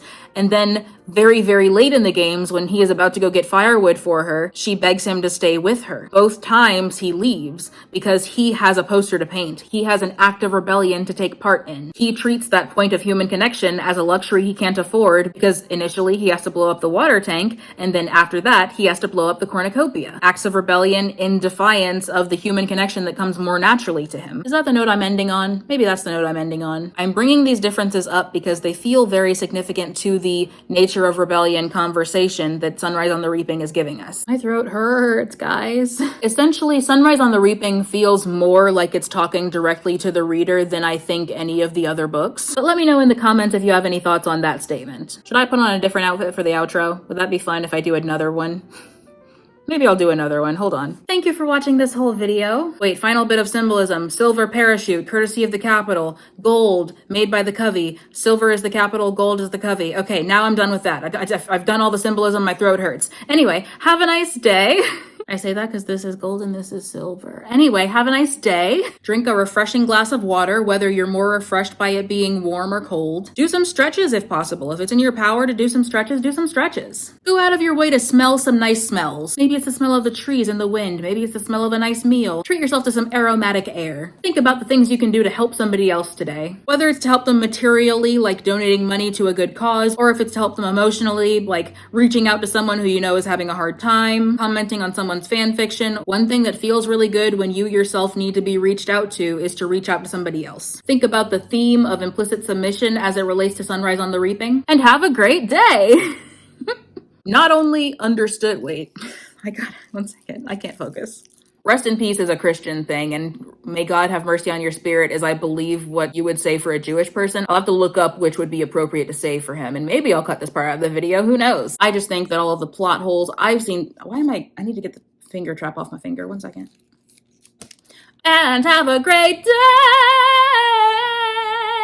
That was kind of tuneless. I didn't really have an idea for a tune there before I did it, but I did it anyway. Hello, my darling. Are you feeling neglected? That was so nice. Usually my cat bites me when I'm making a video, but today she just kind of came up to my chair and let me stroke her and stuff. That's nice. Hope that lasts. It's like, you okay? I have to sneeze. I have to sneeze. I have not sneezed yet. Where's the sneeze? It's gone. Anyway, chapter 3, nope, not chapter 3, number 3. Oop, doop, boop. I gotta close some tabs. My computer's getting mad at me. That was trifling. Anyway. Whoa, 1 second. Let me look it up. Let me make sure I'm right about this before I go silly. Oh no, I forgot all my notes. 1 second. Which, of course, my cat's at the table. She's sitting at the chair. Anyway. Oh, that's nice. Oh, my throat's gonna hurt bad, isn't it? Okay, and I have to have a different appearance for the next section, so I'm gonna end it here and take a break.